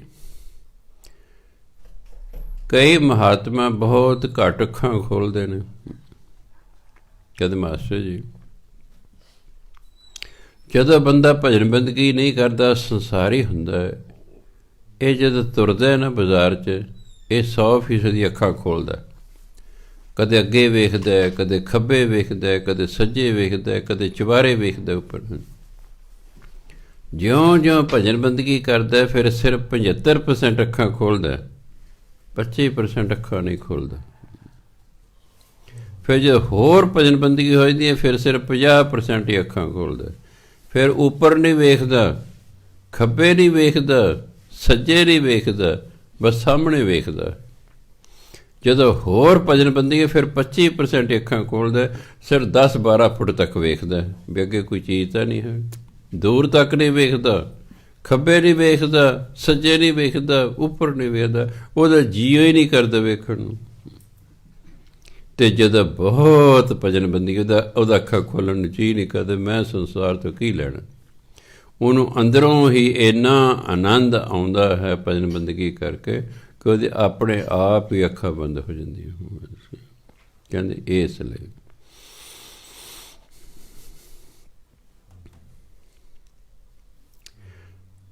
ਤੇ ਬਹੁਤ ਸਾਰੇ ਲੋਕ ਸ਼ਾਮ ਨੂੰ ਬਾਜ਼ਾਰ ਦੇਖਣ ਜਾਂਦੇ ਵੀ ਚਲੋ ਬਾਜ਼ਾਰ ਦੇ ਸੰਸਾਰੀ ਨੇ ਨਾ, ਇਸ ਲਈ ਦੇਖਣੇ। ਫਿਰ ਉੱਪਰ ਦੇਖਣਾ, ਗਲੀ 'ਚ ਲੰਘ ਰਿਹਾ ਉੱਪਰ ਚੁਬਾਰੇ ਵੱਲ ਵੀ ਵੇਖਣਾ, ਖੱਬੇ ਵੇਖਣਾ, ਸੱਜੇ ਵੀ ਵੇਖਣਾ, ਬੜਾ ਕੁਝ ਵੇਖਣਾ। ਫਿਰ ਹੌਲੀ ਹੌਲੀ ਰੁਚੀ ਪਰਮਾਤਮਾ ਵੱਲ ਨੂੰ, ਨਾਮ ਵੱਲ ਨੂੰ ਹੁੰਦੀ ਹੈ, ਇੱਧਰ ਰੁਚੀ ਘਟਦੀ ਜਾਂਦੀ ਹੈ। ਕੁਦਰਤੀ ਗੱਲ ਹੈ। ਇੱਕ ਪਾਸੇ ਰੁਚੀ ਵਧੇਗੀ ਤਾਂ ਦੂਜੇ ਪਾਸੇ ਘਟੇਗੀ। ਜਿਹਦੇ ਸੰਸਾਰ 'ਚ ਜ਼ਿਆਦਾ ਰੁਚੀ ਹੈ ਉਹਦੇ ਨਾਮ ਵੱਲ ਕੋਈ ਰੁਚੀ ਨਹੀਂ ਹੈ, ਅਤੇ ਜਿਹਦੇ ਨਾਮ ਵੱਲ ਰੁਚੀ ਹੋ ਜਾਏ ਉਹਦੇ ਸੰਸਾਰ ਵੱਲ ਰੁਚੀ ਨਹੀਂ ਹੁੰਦੀ। ਸਿਰਫ ਉਹ ਡਿਊਟੀ ਤਾਂ ਆਪਣੀ ਕਰਦਾ ਹੈ, ਡਿਊਟੀ ਤਾਂ ਕਰਦਾ, ਪਰ ਉਹਨੂੰ ਇਸ ਤਰ੍ਹਾਂ ਨਹੀਂ ਹੁੰਦਾ ਹੈ ਜਿਵੇਂ ਸੰਸਾਰੀ ਲੋਕਾਂ ਨੂੰ ਹੈ। ਇਸ ਲਈ ਗੁਰੂ ਮਹਾਰਾਜ ਕਹਿੰਦੇ ਪ੍ਰਭ ਕੀ ਦ੍ਰਿਸ਼ਟ ਮਹਾਂ ਸੁਖ ਹੋਏ। ਪਰਮਾਤਮਾ ਦ੍ਰਿਸ਼ਟੀ 'ਚ ਮਹਾਨ ਸੁਖ ਹੈ। ਉਹ ਜੋ ਕਿਰਪਾ ਦ੍ਰਿਸ਼ਟੀ ਕਰਦੇ ਸੁਖ ਹੀ ਸੁਖ ਹੈ। ਹਰਸ ਪਾਵੈ ਬਿਰਲਾ ਕੋਇ। ਉਹ ਕੀ ਦ੍ਰਿਸ਼ਟੀ ਕਰਦਾ ਹੈ? ਉਹ ਨਾਮ ਦੀ ਦਾਤ ਦਿੰਦਾ ਹੈ। ਇਹ ਉਹਦੀ ਇਹੀ ਕਿਰਪਾ ਦ੍ਰਿਸ਼ਟੀ ਹੈ। ਪਰ ਇਹ ਨਾਮ ਰਸ ਕੋਈ ਵਿਰਲੇ ਟਾਵੇਂ ਨੂੰ ਪ੍ਰਾਪਤ ਹੁੰਦਾ ਹੈ। ਹਰ ਇੱਕ ਦਾ ਰਸ ਹੀ ਨਹੀਂ ਆਉਂਦਾ ਹੈ। ਜਪੀ ਤੇ ਹੋ ਜਾਂਦਾ ਹੈ। ਕਈ ਵਾਰੀ ਆ ਜਾਂਦੇ ਮੇਰੇ ਕੋਲ ਜੀ, ਜਦੋਂ ਅਸੀਂ ਭਜਨ ਬੰਦਗੀ ਕਰਦੇ ਹਾਂ ਸਾਨੂੰ ਨੀਂਦ ਆਉਂਦੀ ਹੈ। ਮੈਂ ਤੁਸੀਂ ਰਾਤ ਨੂੰ ਪੂਰਾ ਨਹੀਂ ਸੌਂਦੇ, ਤੁਸੀਂ ਅਲਾਰਮ ਲਾ ਕੇ ਉੱਠਦੇ ਹੋ, ਤੁਹਾਡੀ ਨੀਂਦ ਅਧੂਰੀ ਹੈ। ਇਸ ਲਈ ਤੁਹਾਨੂੰ ਫਿਰ ਨੀਂਦ ਆਉਂਦੀ ਜਦੋਂ ਸਿਮਰਨ ਕਰਦੇ ਹੋ, ਕਿ ਨੀਂਦ ਪੂਰੀ ਨਹੀਂ ਹੋਈ। ਨੀਂਦ ਪੂਰੀ ਨਹੀਂ, ਅਲਾਰਮ ਲਾ ਕੇ ਨਹੀਂ ਉੱਠਣਾ। ਜਦੋਂ ਆਪਣੇ ਆਪ ਜਾਗ ਆਵੇਗੀ ਉਦੋਂ ਉੱਠਣਾ। ਫਿਰ ਜਦੋਂ ਉੱਠੋਗੇ ਫਿਰ ਤੁਹਾਨੂੰ ਨੀਂਦ ਨਹੀਂ ਆਵੇਗੀ, ਕਿਉਂ ਤੁਹਾਡੀ ਨੀਂਦ ਪੂਰੀ ਹੋ ਗਈ ਹੈ। ਫਿਰ ਤੁਹਾਡੀ ਨੀਂਦ ਪੂਰੀ ਹੋ ਗਈ, ਫਿਰ ਤੁਹਾਨੂੰ ਨੀਂਦ ਨਹੀਂ ਆਵੇਗੀ। ਅਲਾਰਮ ਲਾ ਕੇ ਉੱਠੋਗੇ ਤਾਂ ਤੁਹਾਡੀ ਨੀਂਦ ਪੂਰੀ ਨਹੀਂ ਹੈ, ਤੁਸੀਂ ਆਪ ਤੋੜੀ ਹੈ। ਉਹ ਅਧੂਰੀ ਸੀ, ਉਹ ਆਈ ਹੋਈ ਗਈ। ਫਿਰ ਹਾਂ ਤੁਸੀਂ ਭਜਨ ਕਰਦੇ ਕਹਿ ਜੀ ਫਿਰ ਸਿਮਰਨ ਵੇਲਾ ਨਹੀਂ ਉੱਠਦਾ। ਮੈਂ ਬੀਬਾ ਜਿਸ ਵੇਲੇ ਭਜਨ ਬੰਦਗੀ ਕਰੀ ਉਹੀ ਸਿਮਰਨ ਵੇਲਾ ਹੁੰਦਾ। ਬਸ ਜੇ ਵੇਲਾ ਵਕਤ ਵਿਚਾਰੀਏ ਤਾਂ ਕਿਤ ਵੇਲਾ ਭਗਤ ਹੋਏ। ਜਿਸ ਵੇਲੇ ਵੀ ਤੁਸੀਂ ਭਜਨ ਬੰਦਗੀ ਕਰੋਗੇ ਬਸ ਉਹੀ ਅੰਮ੍ਰਿਤ ਵੇਲਾ ਹੈ। ਕਰੋ ਤਾਂ ਸਹੀ, ਪਰ ਸਾਵਧਾਨ ਇਕਾਗਰ ਚੀਤ ਕਰੋ। ਸਾਵਧਾਨ ਤਾਂ ਹੀ ਹੋਵੋਗੇ ਜੇ ਤੁਹਾਡੀ ਨੀਂਦ ਪੂਰੀ ਹੋ ਚੁੱਕੀ ਹੈ। ਜੇ ਤੁਹਾਡੀ ਨੀਂਦ ਹੀ ਨਹੀਂ ਪੂਰੀ ਹੋਈ ਤਾਂ ਫਿਰ ਕਿਆ ਹੈ? ਫਿਰ ਤਾਂ ਤਾਬੇ ਬੈਠੇ ਵੀ ਸਮਝ ਜਾਓਗੇ। ਅਤੇ ਮੈਨੂੰ ਤਾਂ ਕਈ ਵਾਰੀ ਖਤਰਾ ਆਉਂਦਾ ਇਹ ਰੌਲ ਲਾਉਂਦਾ ਨੂੰ ਕੋਈ ਸਮਝੇ। ਮੈਂ ਇੱਕ ਵਾਰੀ ਵੇਖਦਾ ਰਹਿੰਦਾ ਕਿ 12 ਮਿੰਟਾਂ ਬਾਅਦ ਵਾਰੀ ਆਉਣੀ ਹੈ। ਜੇ ਤਾਂ ਨਾਲ ਨਾਲ ਬੁਰੀ ਜਾ ਰਿਹਾ ਹੈ ਫਿਰ ਤਾਂ ਨਹੀਂ ਤਾਂ ਕਈ ਵਾਰੀ ਫਿਰ ਜੇ ਬੰਦਾ ਚੁੱਪ ਕਰ ਜਾਂਦਾ ਵੀ ਕਿਹੜਾ ਬੋਲੂਗਾ, ਬਾਕੀ ਬੋਲ ਰਹੇ ਨੇ। ਕੰਮ ਚੋਰ ਹਾਂ ਅਸੀਂ ਕੰਮ ਚੋਰ ਹਾਂ। ਇੱਕ ਲਾਈਨ ਬੋਲ ਰਿਹਾ, ਦੂਜੀ 6 5 ਦੇ 5 ਨਹੀਂ ਬੋਲਦੇ। ਮੂੰਹ ਬੁੱਲ ਹਿਲਾਉਂਦੇ, ਸਿਰਫ ਉੱਚੀ ਨਹੀਂ ਬੋਲਦੇ। ਵੀ ਕਿਉਂ ਬਈ ਕੀ ਗੱਲ ਹੈ? ਤੁਹਾਡੇ ਕੋਈ ਗਲਾ ਖਰਾਬ ਹੈ ਵੀ ਤੁਸੀਂ ਬੋਲਦੇ ਨਾ? ਕੰਮ ਚੋਰ ਨੇ। ਇਹ ਦਫ਼ਤਰਾਂ 'ਚ ਵੀ ਇਸ ਤਰ੍ਹਾਂ ਕਰਦੇ ਹੋਣਗੇ ਜਿਹੜੇ ਇੱਥੇ ਇਸ ਤਰ੍ਹਾਂ ਕਰਦੇ। ਆਦਤ ਪੈ ਸਾਰੀ ਉਮਰ ਦੀ ਆਦਤ ਪੈ ਗਈ। ਕੰਮ ਤੋਂ ਚੀਜ਼ ਚਰਾਉਣਾ ਹੈ, ਇਹ ਤਾਂ ਪਾਠ ਕਰਨ ਵੇਲੇ ਚਰਾਉਣਾ ਹੈ। ਵੀ ਬੋਲੋ, ਮਗਰ ਜਿਹੜਾ ਇਕੱਲਾ ਬੋਲੇ ਉਹਦੀ ਆਵਾਜ਼ ਬਾਕੀ 5 ਤੋਂ ਸਗੋਂ ਵੱਧ ਹੁੰਦੀ ਹੈ। ਉਹ ਇਸ ਲਈ ਵੱਧ ਹੁੰਦੀ ਹੈ ਕਿ ਉਹਨੇ ਬਾਕੀ 5 ਨੂੰ ਸੁਣਾਉਣਾ ਹੈ। ਕਿ ਜੇ ਉਹਨਾਂ ਨੂੰ ਸੁਣੇ ਹੀ ਨਾ ਤਾਂ ਉਹਨਾਂ ਨੂੰ ਕੀ ਪਤਾ ਕਿਹੜੀ ਲਾਈਨ ਪੜ੍ਹੀ ਜਾ ਰਹੀ ਹੈ। ਉਹ ਤਾਂ ਉੱਚੀ ਬੋਲ ਰਿਹਾ ਅਤੇ ਬਾਕੀ ਮੂੰਹ 'ਚ ਮਿਣ ਕਰੀ ਜਾ ਰਹੇ ਨੇ। ਬੁੱਲ ਤਾਂ ਹਿਲਾਉਂਦੇ ਨੇ, ਇਹ ਨਹੀਂ ਕਿ ਬੁੱਲ ਨਹੀਂ ਹਿਲਾਉਂਦੇ, ਬਸ ਮਨ 'ਚ ਪੜ੍ਹੀ ਜਾ ਰਿਹਾ, ਉੱਚੀ ਨਹੀਂ ਬੋਲਦੇ ਹੈਗੇ। ਅਤੇ ਗੁਰੂ ਮਹਾਰਾਜ ਨੇ ਸਾਡੀ ਨੀਅਤ ਵੇਖਣੀ ਹੈ। ਹੁਣ ਤਾਂ ਸਾਡੀ ਨੀਅਤ ਵੇਖਣੀ ਹੈ ਕਿ ਬੱਝਾ ਰੁੱਝਾ ਕਰ ਰਿਹਾ ਕਿ ਸ਼ੌਕ ਨਾਲ ਕਰ ਰਿਹਾ ਹੈ। ਤੁਹਾਡਾ ਹੀ ਅਖੰਡ ਪਾਠ ਹੈ ਅਤੇ ਤੁਸੀਂ ਹੀ ਨਹੀਂ ਆਉਂਦੇ, ਅਤੇ ਮਿਲਣਾ ਮਿਲਾਉਣਾ ਕੀ ਹੈ ਫਿਰ? ਦੇਖੋ, ਤੁਹਾਡਾ ਹੀ ਅਖੰਡ ਪਾਠ ਹੋਵੇ ਅਤੇ ਤੁਸੀਂ ਹੀ ਨਾ ਆਵੋ ਭੋਗ 'ਤੇ, ਫਿਰ ਮਿਲਣਾ ਤੁਹਾਨੂੰ ਕੀ? ਸੋ ਬੈਠੇ ਰਹੋ ਘਰਾਂ 'ਚ। ਫਿਰ ਮੇਰੇ ਕੋਲ ਅਰਦਾਸਾਂ ਕਰਾਉਣ, ਲਓ ਚਲੀਏ ਜੀ। ਹਾਂ, ਫਿਰ ਗੁਰੂ ਆ ਕੇ ਚੰਗਾ ਹੁਣ ਫਸੇ ਰਹੋ, ਫਿਰ ਲੱਗੇ ਰਹੋ। ਫਿਰ ਭਲੇ ਮਾਨਸੋ, ਤੁਹਾਡਾ ਹੀ ਅਖੰਡ ਪਾਠ ਹੈ, ਤੁਸੀਂ ਹੀ ਨਹੀਂ ਆਏ, ਦੂਜੇ ਨੂੰ ਕੀ ਪਿਆ ਵੀ ਹੈ? ਆਪਣੇ ਘਰ ਕਰਾਉਣਗੇ, ਫਿਰ ਆਂਢੀਆਂ ਗੁਆਂਢੀਆਂ ਨੂੰ ਸੱਦਣਗੇ, ਸਾਰਾ ਟੱਬਰ ਵੀ ਹਾਜ਼ਰ ਹੋਏਗਾ। ਵੀ ਤੁਹਾਡਾ ਅਖੰਡ ਪਾਠ ਗੁਰਦੁਆਰੇ ਹੋ ਰਿਹਾ ਹੈ, ਮੈਂ ਤਾਂ ਮਿਨਿਸਟਰ ਨਾਲ ਕੋਈ ਨਾਰਾਜ਼ ਹੋ ਗਿਆ ਸੀ, ਮੈਂ ਤੁਸੀਂ 5 ਅਖੰਡ ਪਾਠ 'ਤੇ ਕਰਾਏ, ਤੁਹਾਨੂੰ ਦੱਸਿਆ ਕਿ ਫਲਾਣੀ ਡੇਟ ਭੋਗ ਪੜ੍ਹਨ ਨੂੰ, ਮੈਂ ਤੁਹਾਡੇ 'ਚ ਕੋਈ ਵੀ ਨਹੀਂ ਆਇਆ। ਕਹਿੰਦੇ ਸਾਰੇ ਜੀ ਅੱਗੇ ਤੋਂ ਮੈਂ ਤੁਹਾਡਾ ਹੀ ਅਖੰਡ ਪਾਠ, ਤੁਸੀਂ ਹੀ ਨਹੀਂ ਆਏ। ਤੁਹਾਡੇ ਹੀ ਅਖੰਡ ਪਾਠ, ਤੁਸੀਂ ਹੀ ਨਹੀਂ ਆਏ। ਚਲੋ ਤੁਸੀਂ ਨਹੀਂ ਸੀ ਆਏ, ਤੁਹਾਡੀ ਮਿਸਿਜ਼ ਆ ਜਾਂਦਾ, ਕੋਈ ਆ ਜਾਂਦਾ, ਕੋਈ ਤਾਂ ਆਉਂਦਾ। ਮੈਂ ਗੁਰੂ ਮਹਾਰਾਜ ਖੁਸ਼ ਨਹੀਂ ਹੁੰਦੇ ਵੀ ਠੀਕ ਹੈ, ਪੈਸੇ ਦੇ ਕੇ ਪਾਠ ਰਖਾ ਲਿਆ, ਆਪ ਆਏ ਨਹੀਂ ਹੈਗੇ, ਅੱਗੇ ਤੋਂ ਫਿਰ ਸਾਵਧਾਨ, ਕਹਿੰਦੇ ਮੈਂ ਅੱਗੇ ਤੋਂ ਖਿਆਲ ਰੱਖਾਂਗਾ ਜੀ। ਸੋ ਇਸ ਲਈ ਤੁਹਾਡੇ ਹੀ ਅਖੰਡ ਪਾਠ ਚੱਲ ਰਹੇ ਨੇ, ਤੁਸੀਂ ਹੀ ਪਰਿਵਾਰ ਸਮੇਤ ਨਹੀਂ ਆਉਂਦੇ। ਕਿੰਨੀ ਅਫਸੋਸ ਦੀ ਗੱਲ ਹੈ। ਫਿਰ ਗੁਰੂ ਤੋਂ ਤੁਹਾਨੂੰ ਕੀ ਮਿਲਣਾ ਮਿਲਾਉਣਾ? ਕੁਛ ਨਹੀਂ ਆਸ ਰੱਖੋ, ਮਤ ਆਸ ਰੱਖੋ ਕਿ ਗੁਰੂ ਮਹਾਰਾਜ ਭਾਵਨਾ ਵੇਖਦੇ ਨੇ, ਵਿੱਚ ਕੋਈ ਸ਼ਰਧਾ ਭਾਵਨਾ ਹੈ। ਜਿਹੜਾ ਆਪਣੇ ਅਖੰਡ ਪਾਠ 'ਚ ਹੀ ਨਹੀਂ ਹੁੰਦਾ, ਉਹਨੇ ਦੂਜੇ ਦੇ ਕਿਸੇ 'ਚ ਕੀ ਸੁਆਹ ਜਾਣਾ ਹੈ। ਗੁਰੂ ਮਹਾਰਾਜ ਕਹਿੰਦੇ, ਜਿਨ ਚਾਖਿਆ ਸੇ ਜਨ ਤ੍ਰਿਪਤਾਨੇ, ਜਿਨ੍ਹਾਂ ਨੇ ਹਰੀ ਰਸ ਚੱਖ ਲਿਆ ਨਾ, ਉਹ ਤੇ ਤ੍ਰਿਪਤ ਹੋ ਗਏ, ਮਨ ਕਰਕੇ ਰੱਜ ਗਏ ਹੋ। ਕਿਉਂਕਿ ਸਾਡਾ ਅੰਦਰ ਤ੍ਰਿਸ਼ਾਵਾਂ ਭੁੱਖ ਹੈ, ਮਨ ਹਮੇਸ਼ਾ ਭੁੱਖਾ ਰਹਿੰਦਾ ਹੈ। ਭੁੱਖਾ ਭੁੱਖਾ ਮਤ ਕਰੇ, ਮਤ ਤੂੰ ਕਰੇ ਪੁਕਾਰ, ਇਹ ਭੁੱਖਾ ਹੈ, ਇਹ ਰੱਜਦਾ ਨਹੀਂ ਹੈ। ਮੈਂ ਦੇਖਿਆ ਗਰੀਬ 'ਚ ਜੇ ਰੱਜ ਹੁੰਦਾ, ਜਿਉਂ ਤੁਸੀਂ ਅਮੀਰ ਹੋ ਜੇ ਭੁੱਖੇ ਹੋਈ ਜਾਓਗੇ, ਜਿਉਂ ਅਮੀਰ ਹੋ ਜੇ ਭੁੱਖੇ ਹੋਈ ਜਾਓਗੇ, ਹੋਰ ਲਾਲਸਾ ਵੱਧਦੀ ਜਾਏਗੀ, ਹੋਰ ਲਾਲਸਾ ਵੱਧਦੀ ਜਾਏਗੀ। ਇਹ ਜਿਹੜੀ ਉਹ ਨਾਮ ਤੋਂ ਬਿਨਾਂ ਇਹ ਤ੍ਰਿਪਤੀ ਨਹੀਂ ਹੁੰਦਾ, ਨਾਮ ਤੋਂ ਬਿਨਾਂ ਰਾਜੀ ਨਹੀਂ ਹੁੰਦਾ। ਅਤੇ ਕੌਣ ਰਾਜਦਾ? ਜਿਹਨੂੰ ਨਾਮ ਰਸ ਆ ਗਿਆ ਹੈ। ਨਾਮ ਜਪਦਿਆਂ ਜਪਦਿਆਂ ਜਿਹਨੂੰ ਨਾਮ 'ਚ ਸਵਾਦ ਆਉਂਦਾ ਨਾ, ਕਹਿੰਦੇ ਉਹ ਉਹਦਾ ਮਨ ਰੱਜ ਜਾਂਦਾ ਹੈ। ਪੂਰਨ ਪੁਰਖ ਨਹੀਂ ਡੋਲਾਨੇ, ਉਹ ਫਿਰ ਪੂਰਨ ਪੁਰਖ ਹੋ ਜਾਂਦੇ ਨੇ। ਫਿਰ ਉਹ ਉਹਨਾਂ ਦਾ ਮਨ ਡੋਲਦਾ ਨਹੀਂ ਹੈ। ਸਾਡਾ ਮਨ ਤਾਂ ਚੀਜ਼ਾਂ ਨੂੰ ਵੇਖ ਕੇ, ਮਾਇਆ ਨੂੰ ਵੇਖ ਕੇ ਡੋਲ ਜਾਂਦਾ, ਉਹਨਾਂ ਦਾ ਫਿਰ ਮਨ ਡੋਲਦਾ ਨਹੀਂ। ਕਿਉਂ? ਉਹ ਅੰਦਰੋਂ ਰੱਜ ਗਏ ਨੇ। ਸੁਭਰ ਭਰੇ ਪ੍ਰੇਮ ਰਸ ਰੰਗ, ਸੁਭਾਰ ਸੁਭਰ ਪੂਰੀ ਤਰ੍ਹਾਂ ਭਰੇ। ਉਹ ਰੱਬੀ ਪਿਆਰ ਦੇ ਰਸ ਵਿੱਚ ਪੂਰੀ ਤਰ੍ਹਾਂ ਭਰੇ ਹੁੰਦੇ ਨੇ। ਉਹ ਪਿਆਰ ਰਸ, ਨਾਮ ਰਸ ਪੂਰੀ ਤਰ੍ਹਾਂ ਭਰੇ ਹੁੰਦੇ ਨੇ। ਉਪਜੈ ਚਾਓ ਸਾਧ ਕੈ ਸੰਗ, ਉਹ ਗੁਰੂ ਦੀ ਸੰਗਤ ਕਰਦੇ ਨੇ। ਮਨ 'ਚ ਨਾਮ ਜਪਣ ਦਾ ਚਾਅ ਪੈਦਾ ਹੁੰਦਾ ਵੀ ਮੈਂ ਹੋਰ ਨਾਮ ਜਪਾਂ, ਹੋਰ ਨਾਮ ਜਪਾਂ। ਪਰੇ ਸ਼ਰਨ ਆਣ ਸਭ ਤਿਆਗ, ਸਭ ਕੁਝ ਛੱਡ ਕੇ ਪਰਮਾਤਮਾ ਦੀ ਸ਼ਰਨ 'ਚ ਆ ਜਾਂਦੇ ਨੇ। ਮੈਂ ਸਭ ਕੁਝ ਛੋੜ ਪ੍ਰਭ ਤੂੰ ਹੀ ਧਿਆਇਆ, ਉਹਦੀ ਸ਼ਰਨ 'ਚ ਆ। ਫਿਰ ਕੀ ਹੁੰਦਾ ਹੈ? ਅੰਤਰ ਪ੍ਰਗਾਸ, ਉਹਨਾਂ ਦੇ ਅੰਦਰ ਗਿਆਨ ਦਾ ਪ੍ਰਕਾਸ਼ ਹੋ ਜਾਂਦਾ ਹੈ। ਅਣ ਦੇ ਲਿਵ ਲਾਗ, ਦਿਨ ਰਾਤ ਉਹਨਾਂ ਦੀ ਲਿਵ ਲੱਗੀ ਰਹਿੰਦੀ ਹੈ। ਉਹਨੇ ਫਿਰ ਬਾਜ਼ਾਰਾਂ 'ਚ ਕੀ ਕਰਨਾ? ਉਹਨਾਂ ਦੀ ਰੁਚੀ ਹੀ ਨਹੀਂ ਰਹਿੰਦੀ। ਪਹਿਲਾਂ ਪਹਿਲਾਂ ਮਹਾਂਪੁਰਖ ਦੀਵਾਨ ਲਾਉਂਦੇ ਹੁੰਦੇ ਨੇ, ਫਿਰ ਰੁਚੀ ਖਤਮ ਹੋ ਜਾਂਦੀ। ਫਿਰ ਬਸ ਜਿੱਥੇ ਉੱਥੇ ਬੈਠੇ ਰਹਿੰਦੇ ਨੇ, ਬਸ ਆਪਣੀ ਭਜਨ ਬੰਦਗੀ 'ਚ ਰਹਿੰਦੇ ਨੇ, ਆਨੰਦ 'ਚ ਰਹਿੰਦੇ ਨੇ। ਜੀਅ ਹੀ ਨਹੀਂ ਕਰਦਾ ਵੀ ਜੇ ਮੈਂ ਥਾਂ ਥਾਂ 'ਤੇ ਜਾਵਾਂ। ਹੁਣ ਜੀਅ ਨਹੀਂ ਕਰਦਾ ਮੈਂ ਥਾਂ ਥਾਂ 'ਤੇ ਜਾਵਾਂ। ਉਹ ਉੱਥੇ ਹੀ ਠੀਕ, ਬਸ ਆਪਣੀ ਥਾਂ 'ਤੇ ਸੰਤੁਸ਼ਟ ਹੁੰਦੇ ਨੇ, ਇੱਥੇ ਬੈਠੇ ਬਸ।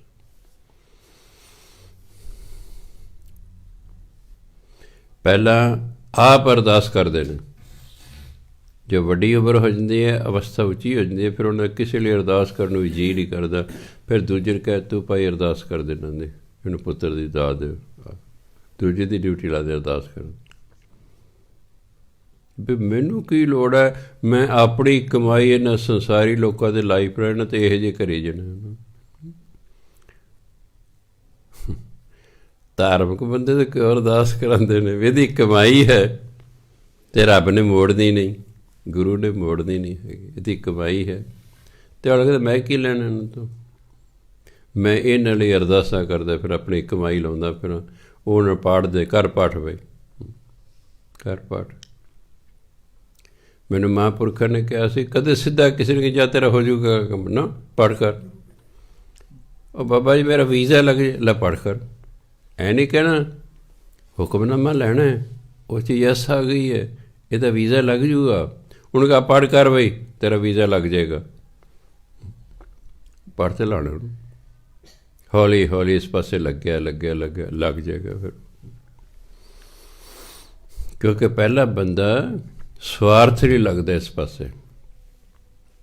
ਜਦੋਂ ਉਹਦੇ ਕਾਰਜ ਸਿੱਧ ਹੋਣੇ ਸ਼ੁਰੂ ਹੋ ਜਾਂਦੇ ਨੇ, ਫਿਰ ਉਹਨੂੰ ਗਿਆਨ ਹੁੰਦਾ ਵੀ ਓਹੋ ਇਹ ਬਾਣੀ ਤੇ ਤਾਕਤ ਹੀ ਬੜੀ ਹੈ, ਇਹ ਨਾਮ ਬਾਣੀ ਤੇ ਤਾਕਤ ਹੀ ਬੜੀ ਹੈ, ਇਹ ਤੇ ਕਿੰਨੇ ਅੜੇ ਹੋਏ ਕਾਰਜ ਸਵਾਰ ਦਿੰਦੀ ਹੈ, ਕਿਉਂ ਨਾ ਮੈਂ ਲੱਗਾ ਹੀ ਰਹਾਂ। ਅਤੇ ਫਿਰ ਲੱਗਾ ਰਹਿੰਦਾ। ਕਿੰਨੇ ਹੀ ਨੇ ਜਿਹੜੇ ਫੌਰਨ ਚਲੇ ਗਏ ਨੇ, ਅਜੇ ਵੀ ਜਾਪ ਕਰਦੇ ਨੇ, ਅਜੇ ਵੀ ਜਾਪ ਕਰਦੇ, ਛੱਡਿਆ ਨਹੀਂ ਉਹਨਾਂ ਨੇ, ਲੱਗੇ ਹੋਏ। ਗਿਆਨ ਹੋ ਗਿਆ ਨਾ।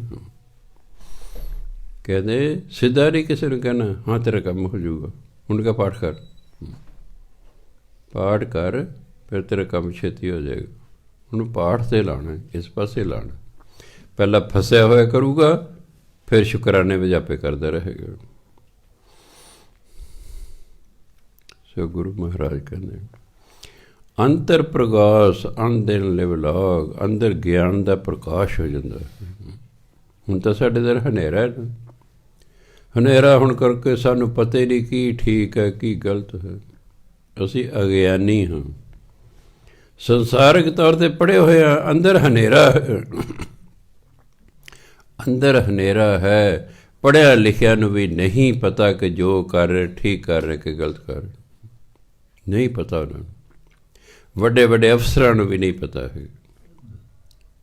ਜਿਹੜਾ ਅਫਸਰ ਸ਼ਰਾਬ ਪੀ ਰਿਹਾ ਹੈ, ਜੱਜ ਸ਼ਰਾਬ ਪੀ ਰਿਹਾ ਹੈ, DC ਸ਼ਰਾਬ ਪੀ ਰਿਹਾ ਹੈ, SSP ਸ਼ਰਾਬ ਪੀ ਰਿਹਾ ਹੈ, ਮਿਨਿਸਟਰ ਸ਼ਰਾਬ ਪੀ ਰਿਹਾ ਹੈ, ਬਹੁਤ ਸਾਰੇ ਪੜ੍ਹੇ ਲੋਕ ਸ਼ਰਾਬ ਪੀ ਰਹੇ ਨੇ, ਨਹੀਂ ਗਿਆਨ, ਕਿਉਂਕਿ ਅੰਦਰ ਹਨੇਰਾ ਹੈ, ਅੰਦਰ ਹਨੇਰਾ ਹੈ। ਇਸ ਲਈ ਪਤਾ ਹੀ ਨਹੀਂ ਸ਼ਰਾਬ ਪੀਣੀ ਚਾਹੀਦੀ ਕਿ ਨਹੀਂ ਪੀਣੀ ਚਾਹੀਦੀ। ਜਦੋਂ ਫਿਰ ਅੰਦਰ ਗਿਆਨ ਹੁੰਦਾ ਨਾ, ਛੱਡ ਜਾਂਦਾ। ਉਹਨੂੰ ਭਜਾਉਣ ਕੇ ਛੱਡ ਗਏ, ਹੁਣ ਕਿਉਂ ਛੱਡ ਗਏ? ਹਾਲਾਂਕਿ ਹੁਣ ਗਿਆਨ ਹੋ ਗਿਆ ਜੀ, ਬਸ ਆਹੀ ਹੈ। ਬਾਣੀ ਨੇ ਗਿਆਨ ਦੇਣਾ ਸਾਨੂੰ, ਅਤੇ ਜਦੋਂ ਅੰਦਰ ਪ੍ਰਕਾਸ਼ ਹੋ ਗਿਆ ਫਿਰ ਤਾਂ ਬਾਤ ਹੀ ਕਿਹਾ। ਅੰਤਰ ਪ੍ਰਕਾਸ਼ ਫਿਰ ਕੀ ਅੰਦਿਨ ਲਿਵ ਲਾਗ, ਦਿਨ ਰਾਤ ਲਿਵ ਲੱਗੀ ਰਹਿੰਦੀ ਹੈ। ਪਤਾ ਲੱਗ ਗਿਆ ਕਿ ਉਹ ਨਾਮ ਦੇ ਬਰਾਬਰ ਦੀ ਤਾਂ ਕੋਈ ਚੀਜ਼ ਹੀ ਨਹੀਂ ਹੈਗੀ।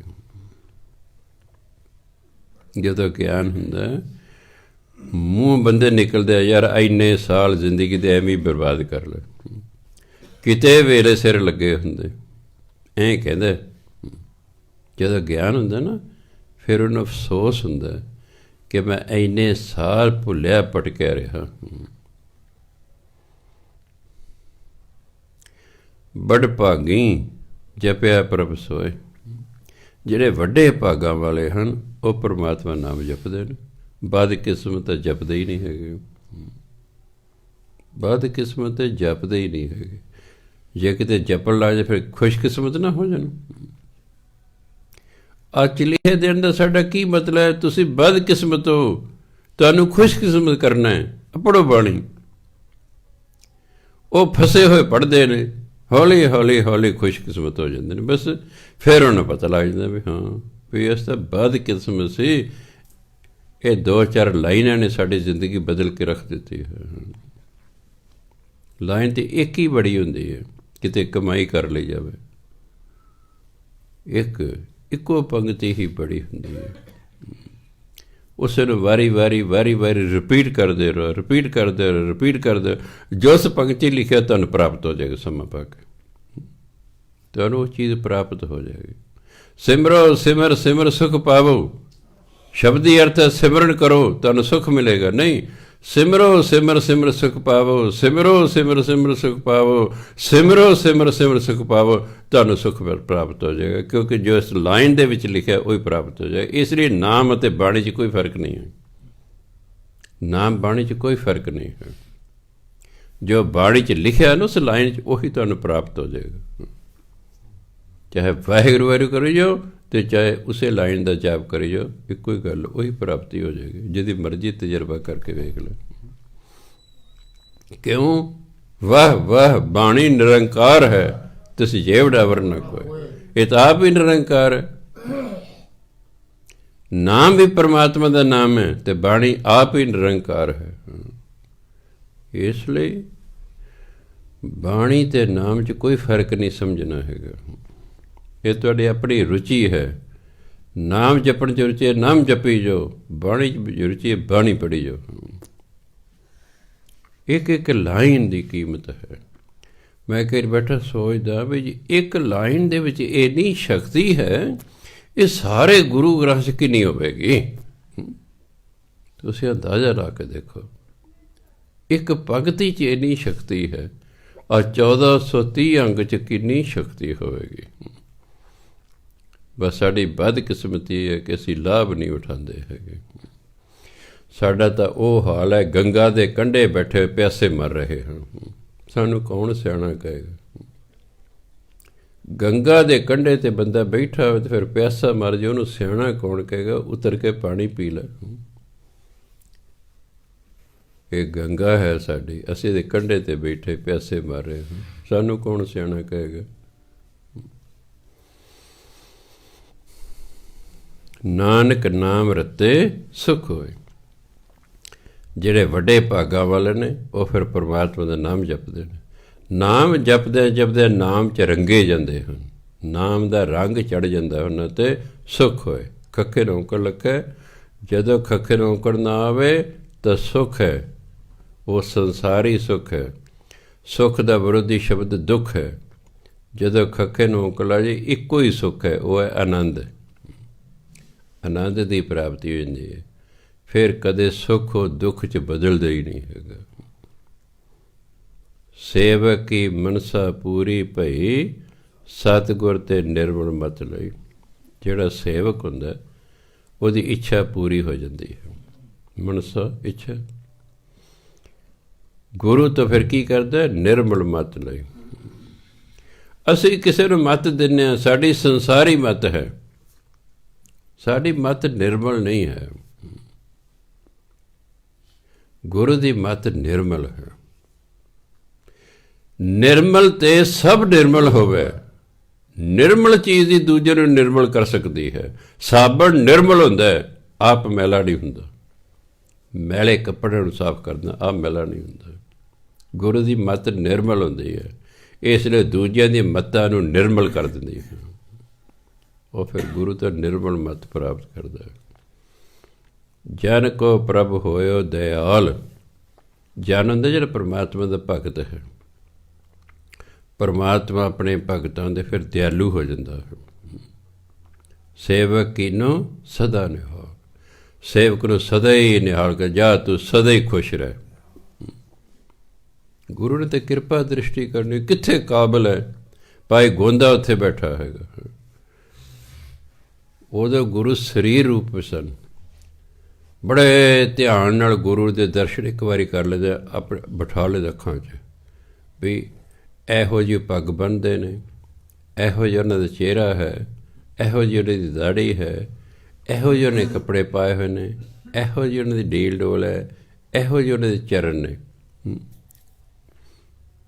ਅਸੀਂ ਜਦੋਂ ਬੱਚੇ ਨੇ ABC ਸਿਖਾਉਂਦੇ ਸੀ, ਬਲੈਕ ਬੋਰਡ 'ਤੇ ਪਹਿਲਾਂ ਇੱਕ ਟੇਢੀ ਲਾਈਨ ਖਿੱਚਣੀ, ਉੱਤੋਂ ਦੂਜੀ ਟੇਢੀ ਲਾਈਨ ਖਿੱਚ ਦੇਣੀ, ਵੇਖੀ ਚੱਲੋ, ਫਿਰ ਵਿਚਾਲੋ ਐਂ ਮਿਲਾ ਦੇਣੀ। ਬੱਚੇ ਕਹਿੰਦੇ ਧਿਆਨ ਨਾਲ ਵੇਖੋ। ਵੇਖ ਲਿਆ, ਅੱਖਾਂ ਬੰਦ ਕਰੋ। ਕਿਵੇਂ ਮਹਿਸੂਸ ਹੁੰਦਾ ਹੈ? ਹਾਂ ਜੀ, ਇਹ ਇੱਕ ਟੇਢੀ ਲਾਈਨ ਹੈ ਖੱਬੇ ਪਾਸੇ ਨੂੰ, ਹਾਂ ਜੀ ਇਹ ਦੂਜੀ ਸੱਜੇ ਪਾਸੇ ਨੂੰ, ਇਹ ਵਿਚਾਲੇ ਮਿਲੀ ਹੋਈ ਹੈ। ਅੱਖਾਂ ਖੋਲ੍ਹੋ, ਫਿਰ ਦੇਖੋ, ਬੈਠ ਗਈ ਦਿਮਾਗ 'ਚ। ਹੁਣ ਬਲੈਕ ਬੋਰਡ ਤੋਂ ਅਸੀਂ ਮਿਟਾ ਦਿੰਦੇ ਸੀ, ਹੁਣ ਆਪਣੀ ਕਾਪੀ 'ਤੇ ਲਿਖੋ ਵੀ ਦਿਮਾਗ 'ਚ ਬਹਿ ਗਈ। ਪਹਿਲਾਂ ਗੁਰੂ ਦੀ ਸ਼ਕਲ ਸੂਰਤ ਇਸ ਤਰ੍ਹਾਂ ਦਿਮਾਗ 'ਚ ਬੈਠ ਜਾਂਦੀ ਸੀ। ਜਦੋਂ ਸਿੱਖ ਫਿਰ ਸਿਮਰਨ ਕਰਦਾ ਸੀ, ਗੁਰੂ ਨੂੰ ਹਾਜ਼ਰ ਨਾਜ਼ਰ ਸਮਝ ਕੇ ਸਾਰਾ ਧਿਆਨ ਗੁਰੂ ਦੀ ਸ਼ਕਲ ਵੱਲ ਟਿਕਾ ਕੇ, ਗੁਰ ਕੀ ਮੂਰਤ ਲਾਏ ਧਿਆਨਾ, ਉਹ ਸੀ ਉਹ ਧਿਆਨ ਗੁਰੂ ਦੀ ਮੂਰਤ ਵੱਲ ਹੁੰਦਾ ਸੀ। ਮੂਰਤ ਇੱਥੇ ਭਾਵ ਕੋਈ ਤਸਵੀਰ ਤੋਂ ਨਹੀਂ ਹੈ, ਕਿ ਵੇਖੇ ਹੋਏ ਹੁੰਦੇ ਸਨ। ਭਾਈ ਗੇਂਦਾ ਜੀ ਨੇ ਸਿਮਰਨ ਕਰਦਿਆਂ ਕਰਦਿਆਂ ਗੁਰੂ ਦੇ ਚਰਨ ਫੜ ਲਏ। ਸਤਵੇਂ ਪਾਤਸ਼ਾਹ ਕੀਰਤਪੁਰ ਸਾਹਿਬ ਬੈਠੇ ਚੌਕੜੀ ਮਾਰ ਕੇ, ਭਾਈ ਗੋਂਦਾ ਕਾਬਲ ਬੈਠਾ, ਚਰਨ ਫੜ ਲਏ। ਗੁਰੂ ਨੂੰ ਪਤਾ ਲੱਗ ਗਿਆ ਕਿ ਭਾਈ ਗੋਂਦੇ ਨੇ ਸਾਡੇ ਚਰਨ ਫੜ ਲਏ ਹਨ। ਸਤਿਕਾਰ ਵਜੋਂ, ਪਿਆਰ ਵਜੋਂ ਉਹ ਬੈਠੇ ਨੇ ਆਪਣੇ ਅੱਖਾਂ ਬੰਦ ਕਰਕੇ, ਵੀ ਜਦੋਂ ਛੱਡੇਗਾ ਉਦੋਂ ਅਸੀਂ ਅੱਖਾਂ ਖੋਲਾਂਗੇ। ਦਿਨ ਚੜ੍ਹ ਗਿਆ ਹੈ, ਸੰਗਤ ਆ ਗਈ ਹੈ, ਰੋਟੀ ਦਾ ਵੇਲਾ ਹੋ ਗਿਆ ਹੈ। ਜਿਹੜੇ ਲਾਂਗਰੀ ਨੇ ਉਹ ਉਡੀਕ ਕਰ ਰਹੇ ਕਦੋਂ ਗੁਰੂ ਮਹਾਰਾਜ ਖੋਲ੍ਹਣ, ਉਹਨਾਂ ਨੂੰ ਭੋਗ ਲਾਈ, ਫਿਰ ਸੰਗਤ ਨੂੰ ਵਰਤਾਈਏ। ਕਾਫੀ ਦੇਰ ਬਾਅਦ ਸੰਗਤ ਬੈਠੀ ਹੈ। ਗੁਰੂ ਮਹਾਰਾਜ ਨੇ ਹੱਥ ਉੱਚਾ ਕੀਤਾ ਸੱਜਾ, ਕਹਿੰਦੇ ਸਿੱਖਾ ਨਿਹਾਲ ਨਿਹਾਲ ਨਿਹਾਲ, ਜਿਉਂਦੇ ਹੀ ਮੁਕਤ ਕਰਤਾ ਹੈ। ਵੀ ਇਹ ਨਿਹਾਲ ਦੀ ਅਵਸਥਾ ਹੁੰਦੀ। ਸੇਵਕ ਕੀਨੂੰ ਸਦਾ ਨਾਲ, ਫਿਰ ਆਪਣੇ ਸੇਵਕ ਨੂੰ ਪਰਮਾਤਮਾ ਸਦਾ ਲਈ ਨਿਹਾਲ ਕਰ ਦਿੰਦਾ ਹੈ। ਬੰਧਨ ਕਾਟ ਮੁਕਤ ਜਨ ਪਿਆ, ਜਿਹੜਾ ਫਿਰ ਜਨ ਹੈ ਪਰਮਾਤਮਾ ਦੇ ਭਗਤ, ਸਾਰੇ ਬੰਧਨਾਂ ਨੂੰ ਕੱਟ ਕੇ, ਮੋਹ ਮਾਇਆ ਦੇ ਜਿੰਨੇ ਬੰਧਨ ਨੇ ਸਭ ਕੱਟ ਕੇ, ਬੁਰਾਈਆਂ ਦੇ ਜਿੰਨੇ ਬੰਧਨ ਨੇ ਸਭ ਕੱਟ ਕੇ ਮੁਕਤ ਪਿਆ, ਮੁਕਤ ਹੋ ਜਾਂਦਾ ਹੈ। ਜਨਮ ਮਰਨ ਕਾ ਦੁੱਖ ਭਰਮ ਗਏ, ਜੰਮਣ ਮਰਨ ਜਿਹੜੇ ਦੁੱਖ ਸੀ, ਜਿਹੜੀ ਭਟਕਣਾ ਸੀ ਜੰਮਣ ਮਰਨ ਦੇ, ਉਹ ਖਤਮ ਹੋ ਗਏ। ਜੰਮਣ ਮਰਨਾ ਹੀ ਖਤਮ ਹੋ ਗਿਆ ਹੈ, ਭਟਕਣਾ ਆਪੇ ਹੀ ਖਤਮ ਹੋ ਗਈ। ਇੱਛ ਪੁੰਨੀ ਸ਼ਰਧਾ ਸਭ ਪੂਰੀ, ਇੱਛ ਤੇ ਸ਼ਰਧਾ ਇੱਕੋ ਹੀ ਭਾਵ ਹੈ। ਇੱਛਾ ਪੂਰੀ ਹੋ ਜਾਂਦੀ ਹੈ। ਜਿਹੜੀ ਇੱਛਾ ਲੈ ਕੇ ਭਜਨ ਬੰਦਗੀ ਕਰ ਰਿਹਾ ਸੀ, ਜਿਹੜਾ ਪਰਮਾਤਮਾ ਦਾ ਭਗਤ, ਉਹਦੀ ਇੱਕੋ ਹੀ ਇੱਛਾ ਹੁੰਦੀ ਹੈ ਵੀ ਪਰਮਾਤਮਾ ਮਿਲੇ, ਬਸ, ਹੋਰ ਉਹਦੀ ਕੋਈ ਇੱਛਾ ਨਹੀਂ ਹੁੰਦੀ। ਪ੍ਰਾਪਤੀ ਵੀ ਉਦੋਂ ਹੀ ਹੁੰਦੀ ਹੈ ਜੇ ਸਾਡੇ ਕੋਈ ਇੱਕੋ ਹੀ ਇੱਛਾ ਹੋਵੇ, ਇੱਕੋ ਹੀ ਮੰਗ ਹੋਵੇ। ਸਰਕਾਰ ਤੋਂ ਇੱਕੋ ਹੀ ਮੰਗ ਮੰਗੀ ਜਾ, ਬਸ, ਉਹ ਹੋਰ ਹੋਰ ਕਰ ਦੇ ਕੇ ਟਾਲੂ ਨਾ, ਇਹੀ ਚਾਹੀਦਾ। ਤੁਹਾਡੇ ਬੱਚੇ ਇਸ ਤਰ੍ਹਾਂ ਕਰਦੇ ਨੇ। ਆਹ ਦੁੱਖ ਕਰਨ ਵਾਲਾ ਨੂੰ ਮੋਟਰਸਾਈਕਲ ਲੈਣਾ, ਤੁਹਾਡੇ ਕੋਲ ਜੇ ਇੰਨੇ ਪੈਸੇ ਨਹੀਂ ਹੈਗੇ, ਮੈਂ ਤਾਂ ਇਹੀ ਲੈਣਾ। ਉਹ ਭਾਈ ਸਾਡੇ ਕੋਲ ਪੈਸੇ, ਮੈਂ ਤਾਂ ਉਹ ਰੇੜ ਕਰਦਾ ਰਹਿੰਦਾ 3-4 ਮਹੀਨੇ। ਤੁਸੀਂ ਹਥਿਆਰ ਸੁੱਟ ਦਿੰਦੇ ਆ ਲੈ ਯਾਰ ਦਫਾ, ਸਾਡਾ ਖਹਿੜਾ ਛੱਡ, ਲੈ ਲਾ ਤੂੰ, ਲੈ ਲੈਣਾ ਕਿਉਂ? ਇੱਕੋ ਹੀ ਲੱਗਿਆ ਮੰਗ, ਹੋਰ ਮੰਗ ਹੀ ਕੋਈ ਨਹੀਂ ਉਹਦੀ, ਇੱਕੋ ਹੀ ਮੰਗ ਹੈ। ਤੁਸੀਂ ਹਥਿਆਰ ਸੁੱਟਦੇ। ਇਸ ਤਰ੍ਹਾਂ ਦੇ ਇੱਕੋ ਹੀ ਮੰਗ ਮੰਗਾ ਹੈ, ਸੱਚੇ ਪਾਤਸ਼ਾਹ ਤੂੰ ਮਿਲ, ਉਹ ਹੋਰ ਬੜਾ ਕੁਝ ਦਿਓ। ਉਹ ਵੀ ਬੜਾ ਚਲਾਕ ਹੈ, ਐਡੀ ਛੇਤੀ ਨਹੀਂ ਮਿਲਦਾ। ਉਹ ਹੋਰ ਚੋਗਾ ਜਿਹਾ ਪਾਈ ਜਾ ਕੇ ਸ਼ਾਇਦ ਇਹਦਾ ਧਿਆਨ ਇੱਧਰ ਨੂੰ ਚਲਿਆ ਜਾਵੇ, ਚੱਲ ਮੇਰੇ ਮਗਰੋਂ ਲਹੇਗਾ ਨਾ। ਇੱਕੋ ਹੀ ਮੰਗ ਹੈ ਬਸ, ਵੀ ਤੂੰ ਮਿਲ। ਅਖੀਰ ਨੂੰ ਫਿਰ ਉਹ ਕਹਿੰਦਾ ਹਾਂ ਭਾਈ, ਇਹ ਵਾਕਈ ਸੱਚੇ ਦਿਲੋਂ ਮੈਨੂੰ ਤੇ ਸਿਰਫ ਮੈਨੂੰ ਪਿਆਰ ਕਰਦਾ ਹੈ, ਇਹਨੂੰ ਹੋਰ ਕੁਛ ਚਾਹੀਦਾ ਹੀ ਨਹੀਂ ਸੰਸਾਰ ਦਾ। ਫਿਰ ਪਰਮਾਤਮਾ ਮਿਲ ਪੈਂਦਾ ਬਸ। ਇੱਛ ਪੁੰਨੀ ਸ਼ਰਧਾ ਸਭ ਪੂਰੀ, ਸ਼ਰਧਾ ਪੂਰੀ ਹੋ ਗਈ ਹੈ, ਇੱਛਾ ਪੂਰੀ ਹੋ ਗਈ ਹੈ। ਫਿਰ ਕੀ ਵੇਖਦਾ? ਰੱਬ ਰਿਹਾ ਸਦ ਸੰਗ ਹਜ਼ੂਰੀ, ਕਿ ਪਰਮਾਤਮਾ ਦੇ ਸਦਾ ਹੀ ਨਾਲ ਹੈ, ਪਰਮਾਤਮਾ ਦੇ ਸਦਾ ਹੀ ਨਾਲ ਵਸਦਾ ਹੈ। ਜਿਸ ਕਾ ਸਾਹ ਤਿਨ ਲਿਆ ਮਿਲਾਏ, ਇਹ ਜੀਵ ਹੈ ਤੇ ਪਰਮਾਤਮਾ ਦਾ ਹੀ ਸੀ। ਅਸੀਂ ਉਹਦਾ ਹੁਕਮ ਨਹੀਂ ਮੰਨੇ, ਇਸ ਲਈ ਉਸ ਤੋਂ ਅਸੀਂ ਵਿਛੜ ਗਏ। ਸਾਡੇ ਵਿਛੋੜੇ ਦਾ ਕਾਰਨ ਹੈ ਕਿ ਅਸੀਂ ਪਰਮਾਤਮਾ ਦਾ ਹੁਕਮ ਨਹੀਂ ਮੰਨੇ। ਕਈ ਵਾਰੀ ਪੁੱਤਰ ਨਲਾਇਕ ਹੋਵੇ, ਮਾਂ ਬਾਪ ਦਾ ਹੁਕਮ ਨਾ ਮੰਨਦਾ ਹੋਵੇ, ਅੱਗੋਂ ਬੋਲਦਾ ਹੋਵੇ, ਮਾਂ ਪਿਓ ਜਾ ਕੇ ਕੋਰਟ ਦੇ ਵਿੱਚ ਉਹਨੂੰ ਬੇਦਖਲ ਕਰ ਦਿੰਦੇ ਨੇ ਕਿ ਅੱਜ ਤਾਂ ਸਾਡਾ ਕੋਈ ਪੁੱਤਰ ਨਹੀਂ ਹੈਗਾ, ਇਹ ਚੱਲ ਅਤੇ ਅਚਲ ਸੰਪਤੀ 'ਚ ਇਹਦਾ ਕੋਈ ਹਿੱਸਾ ਨਹੀਂ ਹੋਵੇਗਾ। ਜਿਹੜਾ ਵੀ ਇਹਦੇ ਨਾਲ ਵਰਤੇਗਾ ਆਪਣੀ ਜ਼ਿੰਮੇਵਾਰੀ 'ਤੇ ਵਰਤੇਗਾ, ਅਸੀਂ ਕੋਈ ਜ਼ਿੰਮੇਵਾਰ ਨਹੀਂ ਹੋਵਾਂਗੇ। ਬੇਦਖਲ ਕਰਦਾ। ਐਂ ਹੀ ਪਰਮਾਤਮਾ ਸਾਨੂੰ ਬੇਦਖਲ ਕਰਦਾ ਕਿ ਤੁਸੀਂ ਮੇਰਾ ਹੁਕਮ ਨਹੀਂ ਮੰਨਦੇ, ਜੋ ਦਫਾ ਹੋ, ਕਰੀ ਜਾਓ, ਭਰੀ ਜਾਓ। ਜਦੋਂ ਫਿਰ ਗੁਰੂ ਰਾਹੀਂ ਸਾਨੂੰ ਅਕਲ ਆਉਂਦੀ ਹੈ, ਫਿਰ ਅਸੀਂ ਬੇਨਤੀਆਂ ਕਰਦੇ ਹਾਂ, ਉਹਦਾ ਨਾਮ ਜਪਦੇ ਰਹਿੰਦੇ ਹਾਂ, ਜਪਦੇ ਰਹਿੰਦੇ ਹਾਂ, ਤਰਲੇ ਕਰਦੇ ਰਹੇ, ਜਪਦੇ ਰਹਿੰਦੇ ਹਾਂ, ਜਪਦੇ। ਜਦੋਂ ਉਹਨੂੰ ਪਤਾ ਲੱਗਦਾ ਵੀ ਹਾਂ ਹੁਣ ਇਹ ਠੀਕ ਹੋ ਗਿਆ ਹੈ, ਹੁਣ ਇੱਕ ਪੁੱਤਰ ਨਹੀਂ ਰਿਹਾ, ਹੁਣ ਇਹ ਸਪੁੱਤਰ ਹੋ ਗਿਆ ਹੈ, ਅਤੇ ਉਹ ਗੱਲ ਲਾ ਲੈਂਦਾ। ਔਰ ਉੱਥੇ ਕੀ ਹੈ, ਪਿਛਲੇ ਔਗਣ ਬਖਸ਼ ਲੈ ਪ੍ਰਭ ਆਗੇ ਮਾਰਗ ਪਾਵੇ। ਉਹ ਬਖਸ਼ ਦਿੰਦਾ, ਕਹੇ ਜਾ ਤੇਰੇ 'ਚ ਬਖਸ਼ਿਆ, ਆ ਜਾ ਤੇਰੇ। ਜਿਸ ਕਾ ਸਾਥ ਲਿਆ ਮਿਲਾਏ, ਨਾਨਕ ਭਗਤੀ ਨਾਮ ਸਮਾਏ।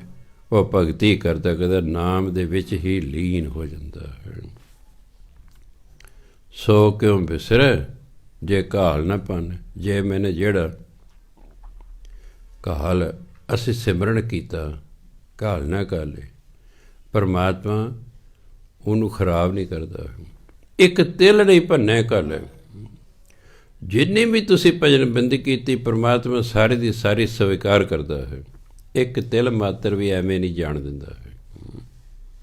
ਫਿਰ ਇਹੋ ਜਿਹਾ ਪਰਮਾਤਮਾ ਕਹਿੰਦੇ ਕਿਉਂ ਭੁੱਲਣਾ ਚਾਹੀਦਾ। ਸੰਸਾਰੀ ਲੋਕਾਂ ਤੁਸੀਂ ਭਲਾ ਕਰ ਦਿਓ, ਪਰਸੋਂ ਨੂੰ ਤੂੰ ਕੌਣ ਮੈਂ ਕੌਣ।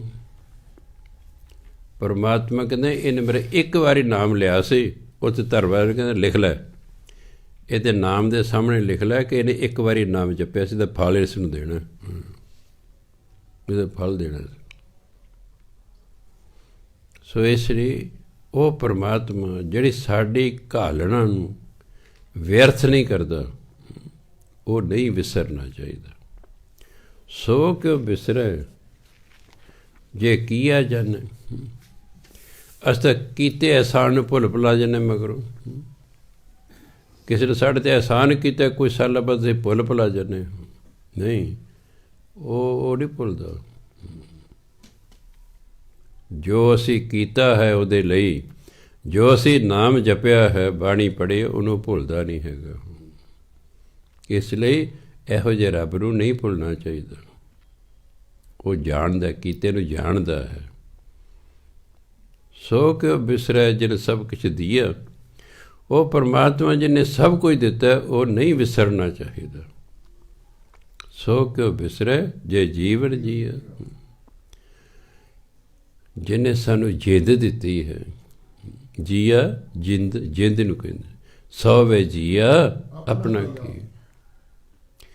ਜਿਹਨੇ ਸਾਨੂੰ ਜਿੰਦ ਦਿੱਤੀ ਹੈ, ਜਿਹਨੇ ਸਾਨੂੰ ਮਨੁੱਖਾ ਜੀਵਨ ਦਿੱਤਾ, ਉਸ ਨੂੰ ਨਹੀਂ ਭੁੱਲਣਾ ਚਾਹੀਦਾ। ਸੋ ਕਿਉਂ ਬਿਸਰੈ ਜੇ ਅਗਨ ਮੈਂ ਰੱਖ। ਮਾਤਾ ਦੇ ਪੇਟ 3 ਪ੍ਰਕਾਰ ਦੀ ਅਗਨੀਆਂ ਗਿਣੀ ਗਈਆਂ ਨੇ। ਮਾਤਾ ਦੇ ਪੇਟ ਦੀ ਅੱਗ, ਜੰਗਲ ਦੀ ਅੱਗ, ਸਮੁੰਦਰ ਦੀ ਅੱਗ। ਤੁਸੀਂ ਕਹੋ ਸਮੁੰਦਰ 'ਚ ਵੀ ਅੱਗ ਹੁੰਦੀ ਹੈ? ਸਮੁੰਦਰ 'ਚ ਨਾ ਗਰਮ ਪਾਣੀ ਦੇ ਦਰਿਆ ਚੱਲਦੇ ਨੇ। ਦਰਿਆ ਚੱਲਦੇ ਨੇ ਬਹੁਤ ਗਰਮ ਪਾਣੀ ਦੇ। ਤੁਸੀਂ ਕਹੋ ਉਹ ਕਿੱਥੇ ਚੱਲਦੇ ਨੇ? ਉਹ ਭੂਮਧ ਰੇਖਾ 'ਤੇ ਚੱਲਦੇ ਨੇ। ਭੂਮਧ ਰੇਖਾ 'ਤੇ ਸੂਰਜ ਸਾਰਾ ਸਾਲ ਸਿੱਧਾ ਚਮਕਦਾ ਹੈ, ਇਸ ਲਈ ਸਾਰਾ ਸਾਲ ਗਰਮੀ ਪੈਂਦੀ ਹੈ। ਸਮੁੰਦਰ ਦਾ ਪਾਣੀ ਵੀ ਅਤੀ ਤੱਤਾ ਹੋ ਜਾਂਦਾ ਹੈ। ਇਹ ਪੂਰੇ ਦਾ ਪੂਰਾ ਦਰਿਆ ਹੀ ਚੱਲ ਰਿਹਾ ਗਰਮ ਪਾਣੀ ਦਾ। ਜਦੋਂ ਅਸੀਂ ਨਾਰਥ ਪੋਲ ਅਤੇ ਸਾਊਥ ਪੋਲ 'ਤੇ ਚਲੇ ਜਾਂਦੇ ਹਾਂ, ਉੱਤਰ ਵਾਲੇ ਉੱਤਰ ਦੇ ਅਖੀਰ 'ਚ, ਦੱਖਣ ਦੇ ਅਖੀਰ 'ਚ, ਇੱਥੇ ਠੰਡ ਬਹੁਤ ਹੁੰਦੀ ਹੈ। ਇੱਥੇ ਬਰਫ਼ ਹੀ ਬਰਫ਼ ਹੁੰਦੀ ਹੈ। ਜੇ ਬਰਫ਼ ਤੋਂ ਥੋੜ੍ਹਾ ਜਿਹਾ ਉਰਾਂ ਠੰਡੇ ਪਾਣੀ ਦੇ ਦਰਿਆ ਚੱਲ ਰਿਹਾ ਹੁੰਦਾ, ਗੜੇ ਵਰਗਾ ਪਾਣੀ ਠੰਡਾ ਹੁੰਦਾ। ਇਸ ਤਰ੍ਹਾਂ ਮਾਤਾ ਦੇ ਪੇਟ ਦੀ ਅੱਗ ਹੈ। ਪਰਮਾਤਮਾ ਬੱਚੇ ਨੂੰ ਉੱਥੇ ਰੱਖਦਾ ਹੈ, ਮਾਤਾ ਦੇ ਪੇਟ 'ਚ ਬਚਾ ਕੇ ਰੱਖਦਾ। ਸੋ ਕਿ ਬਿਸਰੈ ਜੇ ਅਗਨ ਮੈਂ ਰੱਖ। ਗੁਰ ਪ੍ਰਸਾਦ ਕੋ ਬਿਰਲਾ ਲੱਖ ਹੈ। ਪਰ ਇਸ ਲੱਖ ਦਾ ਸਮਝ ਆਉਣਾ, ਪਰ ਗੁਰੂ ਦੀ ਕਿਰਪਾ ਨਾਲ ਕਿਸੇ ਵਿਰਲੇ ਟਾਵੇਂ ਨੂੰ ਇਸ ਗੱਲ ਦੀ ਸਮਝ ਆਉਂਦੀ ਹੈ ਕਿ ਪਰਮਾਤਮਾ ਨੇ ਸਾਨੂੰ ਸਭ ਕੁਝ ਦਿੱਤਾ ਹੈ। ਉਹਨੇ ਸਾਨੂੰ ਮਨੁੱਖਾ ਜੀਵਨ ਦਿੱਤਾ ਹੈ। ਉਹਨੇ ਮਾਤਾ ਦੇ ਪੇਟ ਦੇ ਵਿੱਚ ਸਾਡੀ ਰੱਖਿਆ ਕੀਤੀ ਹੈ। ਉਹ ਸਾਡੇ ਕੀਤੇ ਨੂੰ ਭੁਲਾਉਂਦਾ ਨਹੀਂ ਹੈਗਾ, ਪਰ ਇਹ ਕਹਿੰਦਾ ਵਿਰਲੇ ਟਾਵੇਂ ਨੂੰ ਗਿਆਨ ਇਸ ਗੱਲ ਦਾ। ਸੋ ਕਿ ਬਿਸਰੈ ਜੇ ਬਿਖ ਤੇ ਕੱਢ, ਬਿਖ ਪਾ ਬੁਰਾਈਆਂ। ਉਹ ਪਰਮਾਤਮਾ ਜਿਹੜਾ ਆਪਣੇ ਭਗਤ ਨੂੰ ਬੁਰਾਈਆਂ ਤੋਂ ਬਚਾ ਕੇ ਰੱਖਦਾ ਹੈ, ਇਹ ਹਰਾਮ ਦੀ ਕਮਾਈ 'ਚੋਂ ਬਾਹਰ ਕੱਢ ਲੈਂਦਾ। ਉਹਨੂੰ ਬਿਖ ਕਿਹਾ, ਹਰਾਮ ਦੀ ਮਾਇਆ ਨੂੰ ਬਿਖ ਕਿਹਾ ਗਿਆ ਹੈ। ਜਿਵੇਂ ਜ਼ਹਿਰ ਖਾਣ ਨਾਲ ਸਰੀਰ ਦਾ ਨੁਕਸਾਨ ਹੁੰਦਾ, ਇਸ ਤਰ੍ਹਾਂ ਹਰਾਮ ਦੀ ਕਮਾਈ ਦੇ ਖਾਣ ਨਾਲ ਨੁਕਸਾਨ ਹੁੰਦਾ, ਆਪਣਾ ਵੀ ਬੱਚਿਆਂ ਦਾ ਵੀ। ਬੁੱਧੀਆਂ ਭ੍ਰਿਸ਼ਟ ਹੋ ਜਾਂਦੀਆਂ ਨੇ। ਜਿਸ ਪਰਿਵਾਰ 'ਚ ਹਰਾਮ ਦੀ ਕਮਾਈ ਦੇ ਜ਼ਰੂਰ ਕੋਈ ਨਾ ਕੋਈ ਇੱਕ ਜੀਵ ਵਿਗੜ ਜਾਏਗਾ। ਇੱਕ ਵੀ ਵਿਗੜ ਜਾਏ ਘਰ ਦਾ ਜੀ, ਸਾਰੇ ਘਰ ਦੀ ਸ਼ਾਂਤੀ ਖਤਮ ਹੋ ਜਾਂਦੀ ਹੈ। ਉਹਨਾਂ ਨੂੰ ਸਮਝ ਨਹੀਂ ਆਉਂਦੀ ਕਿ ਕਿਵੇਂ ਵਿਗੜ ਗਏ ਨੇ। ਇਹ ਤੇਰੀ ਹਰਾਮ ਦੀ ਕਮਾਈ ਕਾਰਨ ਹੀ ਵਿਗੜ ਗਏ ਨੇ। ਹਰਾਮ ਦੀ ਕਮਾਈ ਖਾਧੀ, ਬੁੱਧੀ ਭ੍ਰਿਸ਼ਟ ਹੋ ਗਈ ਹੈ। ਫਿਰ ਉਹਨੂੰ ਪਤਾ ਹੀ ਲੱਗਦਾ ਕੀ ਠੀਕ ਹੈ ਅਤੇ ਕੀ ਗਲਤ ਹੈ। ਉਹ ਫਿਰ ਭਜਨ ਬੰਦਗੀ ਕਰਨ ਵਾਲੇ ਇਹ ਮਾਇਆ ਰੂਪੀ ਬਿਖ ਤੋਂ ਬਾਹਰ ਕੱਢ ਲੈਂਦਾ। ਉਹ ਦਸਾਂ ਨੌਂ ਦੀ ਕਿਰਤ ਕਰਕੇ ਆਪਣੇ ਪਰਿਵਾਰ ਨੂੰ ਪਾਲਦਾ। ਉਹ ਪਰਿਵਾਰ ਲਈ ਕੋਈ ਠੱਗੀ ਠੋਰੀ ਨਹੀਂ ਕਰਦਾ। ਉਹ ਸਾਹਿਬ ਕਹਿੰਦਾ ਮੈਨੂੰ ਇੰਨੀ ਤਨਖਾਹ ਮਿਲਦੀ ਹੈ, ਨਹੀਂ ਵਿਸ਼ਵਾਸ ਦਫ਼ਤਰ ਜਾ ਕੇ ਪੁੱਛ ਸਕਦੇ ਹੋ। ਇਸੇ 'ਚ ਹੀ ਗੁਜ਼ਾਰਾ ਕਰਨਾ। ਗੁਜ਼ਾਰਾ ਹੁੰਦਾ ਕਰ ਲਓ, ਨਹੀਂ ਆਪਣਾ ਕਮਾ ਕੇ ਖਾ ਲਓ। ਆਪਣਾ ਕਮਾ ਕੇ ਖਾ ਲਓ। ਮੈਂ ਤੁਹਾਡੇ ਲਈ ਹਰਾਮ ਦੀ ਕਮਾਈ ਨਹੀਂ ਕਰਨੀ। ਮੈਂ ਜਮਦੂਤਾਂ ਦੇ ਡੰਡੇ ਤੁਹਾਡੇ ਲਈ ਨਹੀਂ ਖਾਣੇ। ਤੁਸੀਂ ਇੱਥੇ ਧਰਤੀ 'ਤੇ ਆਵੋਗੇ ਅਤੇ ਡੰਡੇ ਮੈਨੂੰ ਪੈ ਰਹੇ ਹੋਣਗੇ। ਤੁਸੀਂ ਤਾਂ ਮੇਰੀ ਮਦਦ ਵੀ ਨਹੀਂ ਕਰਦੇ, ਵੀ ਨਾ ਮੇਰਾ ਬਾਪੂ ਨਾ ਮਾਰੋ ਜੀ। ਹੁਣ ਤੁਸੀਂ ਇੱਥੇ ਬਾਪੂ ਤੇ ਕੁੱਤੇ ਕੁੱਟ ਖਾ ਰਿਹਾ। ਉਹਨੇ ਕੀ ਖੱਟਿਆ? ਉਹਨੇ ਕੀ ਖੱਟਿਆ? ਨਾਲੇ ਆਪਣੇ ਟੱਬਰ ਨੂੰ ਖਰਾਬ ਕਰ ਲਿਆ। ਘਰ ਦੇ ਕਿਸੇ ਜੀਅ ਦਾ ਦਿਮਾਗ ਖਰਾਬ ਹੋ ਗਿਆ ਹੈ। ਘਰ 'ਚ ਅਸ਼ਾਂਤੀ ਹੋ ਗਈ ਹੈ। ਦੂਸਰਾ ਜਮਦੂਤਾਂ ਦੇ ਡੰਡੇ ਖਾ ਰਿਹਾ। ਦੱਸੋ ਕੀ ਖੱਟਿਆ? ਕਿਉਂਕਿ ਸਾਸੰਗ ਕਰਨੀ ਨਹੀਂ, ਗਿਆਨ ਹੋਣਾ ਨਹੀਂ। ਇਹਨਾਂ ਕੰਮਾਂ 'ਤੇ ਲੱਗੇ ਰਹਿਣਾ, ਖਾਈ ਜੇ ਡੰਡੇ ਪਾਈ ਜਾਣ, ਥੋੜੀ ਮਰਜ਼ੀ ਹੈ। ਜਨਮ ਜਨਮ ਕਾ ਟੂਟਾ ਗੰਢ। ਅਸੀਂ ਜਨਮਾਂ ਜਨਮਾਂਤਾਂ ਦੇ ਪਰਮਾਤਮਾ ਤੋਂ ਟੁੱਟੇ ਹੋਏ ਹਾਂ। ਜਦੋਂ ਅਸੀਂ ਭਜਨ ਬੰਦਗੀ ਕਰਾਂਗੇ ਸਾਨੂੰ ਆਪਣੇ ਨਾਲ ਮਿਲਾ ਲੈਂਦਾ ਕਿ ਕੋਈ ਨਹੀਂ ਭਾਈ। ਕਹਿੰਦੇ ਸਵੇਰ ਦਾ ਭੁੱਲਿਆ ਸ਼ਾਮ ਨੂੰ ਜੇ ਘਰ ਆ ਜਾਏ ਤੈਨੂੰ ਭੁੱਲਿਆ ਨਹੀਂ। ਕਹਿੰਦੇ ਪਰ ਕਹਿੰਦਾ ਕੋਈ ਗੱਲ ਤੈਨੂੰ ਸੋਝੀ ਆ ਗਈ ਨਾ, ਵੀ ਮੇਰੇ ਨਾਲ ਟੁੱਟ ਕੇ ਤੈਨੂੰ ਦੁੱਖ ਹੀ ਦੁੱਖ ਹੈ, ਆ ਜਾ ਕੋਈ ਗੱਲ ਨਹੀਂ। ਮੇਰੇ ਘਰ ਦੇ ਦਰਵਾਜ਼ੇ ਤੇਰੇ ਲਈ ਖੁੱਲ੍ਹੇ, ਆ ਜਾ। ਜਿਵੇਂ ਇੱਕ ਬੱਚਾ ਕਲਕੱਤੇ ਚਲਿਆ ਗਿਆ, ਵੀ ਕਮਾਈ ਕਰਦਾ, ਘਰੋਂ ਬਹੁਤ ਦੂਰ ਚਲਿਆ ਗਿਆ। ਉੱਥੇ ਜਾ ਕੇ ਕਿਸੇ ਕਾਰਨ ਉਹ ਕੋਈ ਗਲਤ ਕੋਈ ਕੰਮ ਹੋ ਗਿਆ, ਉਹਨੂੰ 3 ਸਾਲ ਦੀ ਸਜ਼ਾ ਹੋ ਗਈ। ਭਾਵੇਂ ਉਹਨੇ ਮਾਂ ਪਿਓ ਨੂੰ ਦੱਸਿਆ ਨਹੀਂ, ਪਰ ਮਾਂ ਪਿਓ ਨੂੰ ਹੌਲੀ ਹੌਲੀ ਪਤਾ ਲੱਗ ਗਿਆ ਵੀ ਸਾਡੇ ਬੱਚਾ ਜੇਲ੍ਹ 'ਚ ਹੈ। ਜਦੋਂ ਉਸਨੇ ਰਿਹਾ ਹੋਣਾ ਸੀ, ਉਸ ਤੋਂ ਕੁਝ ਦਿਨ ਪਹਿਲਾਂ ਉਹਨੇ ਆਪਣੇ ਮਾਂ ਪਿਓ ਨੂੰ ਚਿੱਠੀ ਲਿਖੀ। ਕਹਿੰਦੇ ਮੇਰਾ ਗੁਆਹ ਮੁਆਫ ਕਰ ਯੋਗਤਾ ਨਹੀਂ ਹੈ, ਪਰ ਮੈਂ ਫਲਾਣੀ ਤਰੀਕ ਨੂੰ ਫਲਾਣੀ ਗੱਡੀ ਰਾਹੀਂ ਆਵਾਂਗਾ। ਘਰ ਪਹਿਲਾਂ ਸੀ, ਸਟੇਸ਼ਨ ਅੱਗੇ ਸੀ। ਕਹਿੰਦਾ ਜੇ ਤੁਹਾਡੇ ਮਨ 'ਚ ਪਿਆਰ ਹੋਏਗਾ ਮੇਰੇ ਪ੍ਰਤੀ, ਵੀ ਹਾਂ ਆ ਜਾ ਅਸੀਂ ਤੈਨੂੰ ਘਰ ਵਾੜ ਦਾਂਗੇ, ਤਾਂ ਚਿੱਟੀ ਟਾਕੀ ਬਣ ਦੇਣੀ ਦਰਖਤ ਨੂੰ। ਜਿਹੜਾ ਮੈਂ ਵੇਖ ਲਾਂਗਾ ਚਿੱਟੀ ਟਾਕੀ ਬੰਨੀ ਹੋਈ ਹੈ, ਪਰ ਚਿੱਟਾ ਕੱਪੜਾ ਬੰਨਿਆ, ਮੈਨੂੰ ਉਹ ਸਵੀਕਾਰ ਕਰ ਲੈਣਗੇ, ਫਿਰ ਮੈਂ ਸਟੇਸ਼ਨ 'ਤੇ ਉਤਰ ਜਾਵਾਂਗਾ। ਮਾਂ ਪਿਓ ਨੇ ਸੋਚਿਆ ਗੱਡੀ ਤੇਜ਼ ਚੱਲ ਰਹੀ ਹੋਣੀ ਹੈ, ਹੋ ਸਕਦਾ ਇੱਕ ਕੱਪੜਾ ਚਿੱਟਾ ਨਾ ਦਿਸੇ, ਸਾਰੀਆਂ ਟਹਿਣੀ ਨੂੰ ਚਿੱਟੇ ਕੱਪੜੇ ਬੰਨ੍ਹਤੇ ਉਹਨਾਂ ਨੇ, ਵੀ ਜੀ ਸਦਕੇ ਤੂੰ ਆ ਜਾ, ਕੋਈ ਗੱਲ ਜੋ ਹੋ ਗਿਆ ਹੋ ਗਿਆ ਹੈ। ਐਂ ਹੀ ਪਰਮਾਤਮਾ ਕਹਿੰਦਾ ਕੋਈ ਗੱਲ ਨਹੀਂ, ਜੋ ਜਿਹੜਾ ਹੋ ਗਿਆ ਆ ਜਾ। ਅਤੇ ਫਿਰ ਉਹ ਸਟੇਸ਼ਨ 'ਤੇ ਉਤਰ ਪਿਆ। ਅਤੇ ਉਹ ਹੈਰਾਨ ਹੋ ਗਿਆ ਕਿ ਇੱਕ ਨਹੀਂ, ਇਹ ਤਾਂ ਸਾਰੀਆਂ ਟਹਿਣੀਆਂ ਨੂੰ ਚਿੱਟੇ ਕੱਪੜੇ ਬੰਨੇ ਹੋਏ ਨੇ। ਮੇਰੇ ਮਾਂ ਪਿਓ ਮੈਨੂੰ ਦਿਲੋਂ ਪਿਆਰ ਕਰਦੇ ਨੇ। ਹਾਂਜੀ, ਸੋ ਪਰਮਾਤਮਾ ਵੀ ਸਾਡਾ ਬਾਪ ਹੈ। ਇਹ ਜਿਹੜਾ ਬੱਚਾ ਹੈ, ਇਹ ਰੁੱਸ ਰਸ ਕੇ ਘਰ-ਬਾਰ ਛੱਡ ਜਾਂਦਾ ਹੈ, ਪਰ ਮਾਂ ਪਿਓ ਫਿਰ ਵੀ ਉਡੀਕ ਕਰਦੇ ਨੇ, ਸ਼ਾਇਦ ਅੱਜ ਆ ਜਾਏ, ਕੱਲ੍ਹ ਨੂੰ ਆ ਜਾਏ, ਪਰਸੋਂ ਨੂੰ ਆ ਜਾਏ। ਮੇਰੇ ਕੋਲ ਆਉਂਦੇ ਨੇ, ਸਾਡਾ ਬੱਚਾ ਰੁੱਸ ਕੇ ਚਲਿਆ ਗਿਆ ਹੈ, ਦੇਖੋ ਕਦੋਂ ਵਾਪਸ ਆਵੇਗਾ। ਇਹ ਚਿੰਤਾ ਹੈ ਨਾ ਉਹਨਾਂ ਨੂੰ। ਹਾਂ, ਇਸੇ ਤਰ੍ਹਾਂ ਪਰਮਾਤਮਾ ਨੂੰ ਹੈ। ਜਨਮ ਜਨਮ ਕਾ ਟੂਟਾ ਗੰਢ, ਜਨਮਾਂ ਜਨਮਾਂ ਦੇ ਟੁੱਟੇ ਨੂੰ ਆਪਣੇ ਨਾਲ ਮਿਲਾ ਲੈਂਦਾ ਹੈ। ਗੁਰ ਪੂਰੈ ਤਤ ਇਹ ਬੁਝਾਇਆ, ਪ੍ਰਭ ਆਪਣਾ ਨਾਨਕ ਜਨ ਧਿਆਇਆ। ਪੂਰੇ ਗੁਰੂ ਨੇ ਇਹ ਗੱਲ ਸਮਝਾਤੀ ਜਿਹੜੀ ਉੱਪਰ ਆਈ ਹੈ, ਪੂਰੇ ਗੁਰੂ ਨੇ ਇਹ ਗੱਲ ਸਮਝਾ ਦਿੱਤੀ। ਫਿਰ ਜਿਹੜਾ ਪਰਮਾਤਮਾ ਜਨ ਸੀ, ਭਗਤ ਸੀ, ਉਹਨੇ ਪਰਮਾਤਮਾ ਦਾ ਸਿਮਰਨ ਕੀਤਾ। ਪ੍ਰਭ ਆਪਣਾ ਨਾਨਕ ਜਨ ਧਿਆਇਆ, ਜਨ ਨੇ ਫਿਰ ਆਪਣੇ ਪਰਮਾਤਮਾ ਦਾ ਧਿਆਇਆ, ਉਹਦਾ ਸਿਮਰਨ ਕੀਤਾ। ਸਤਿਕਾਰਯੋਗ ਸਾਧ ਸੰਗਤ, ਸਮਾਂ ਹੋ ਗਿਆ। ਵਾਹਿਗੁਰੂ ਜੀ ਕਾ ਖਾਲਸਾ, ਵਾਹਿਗੁਰੂ ਜੀ ਕੀ ਫਤਿਹ।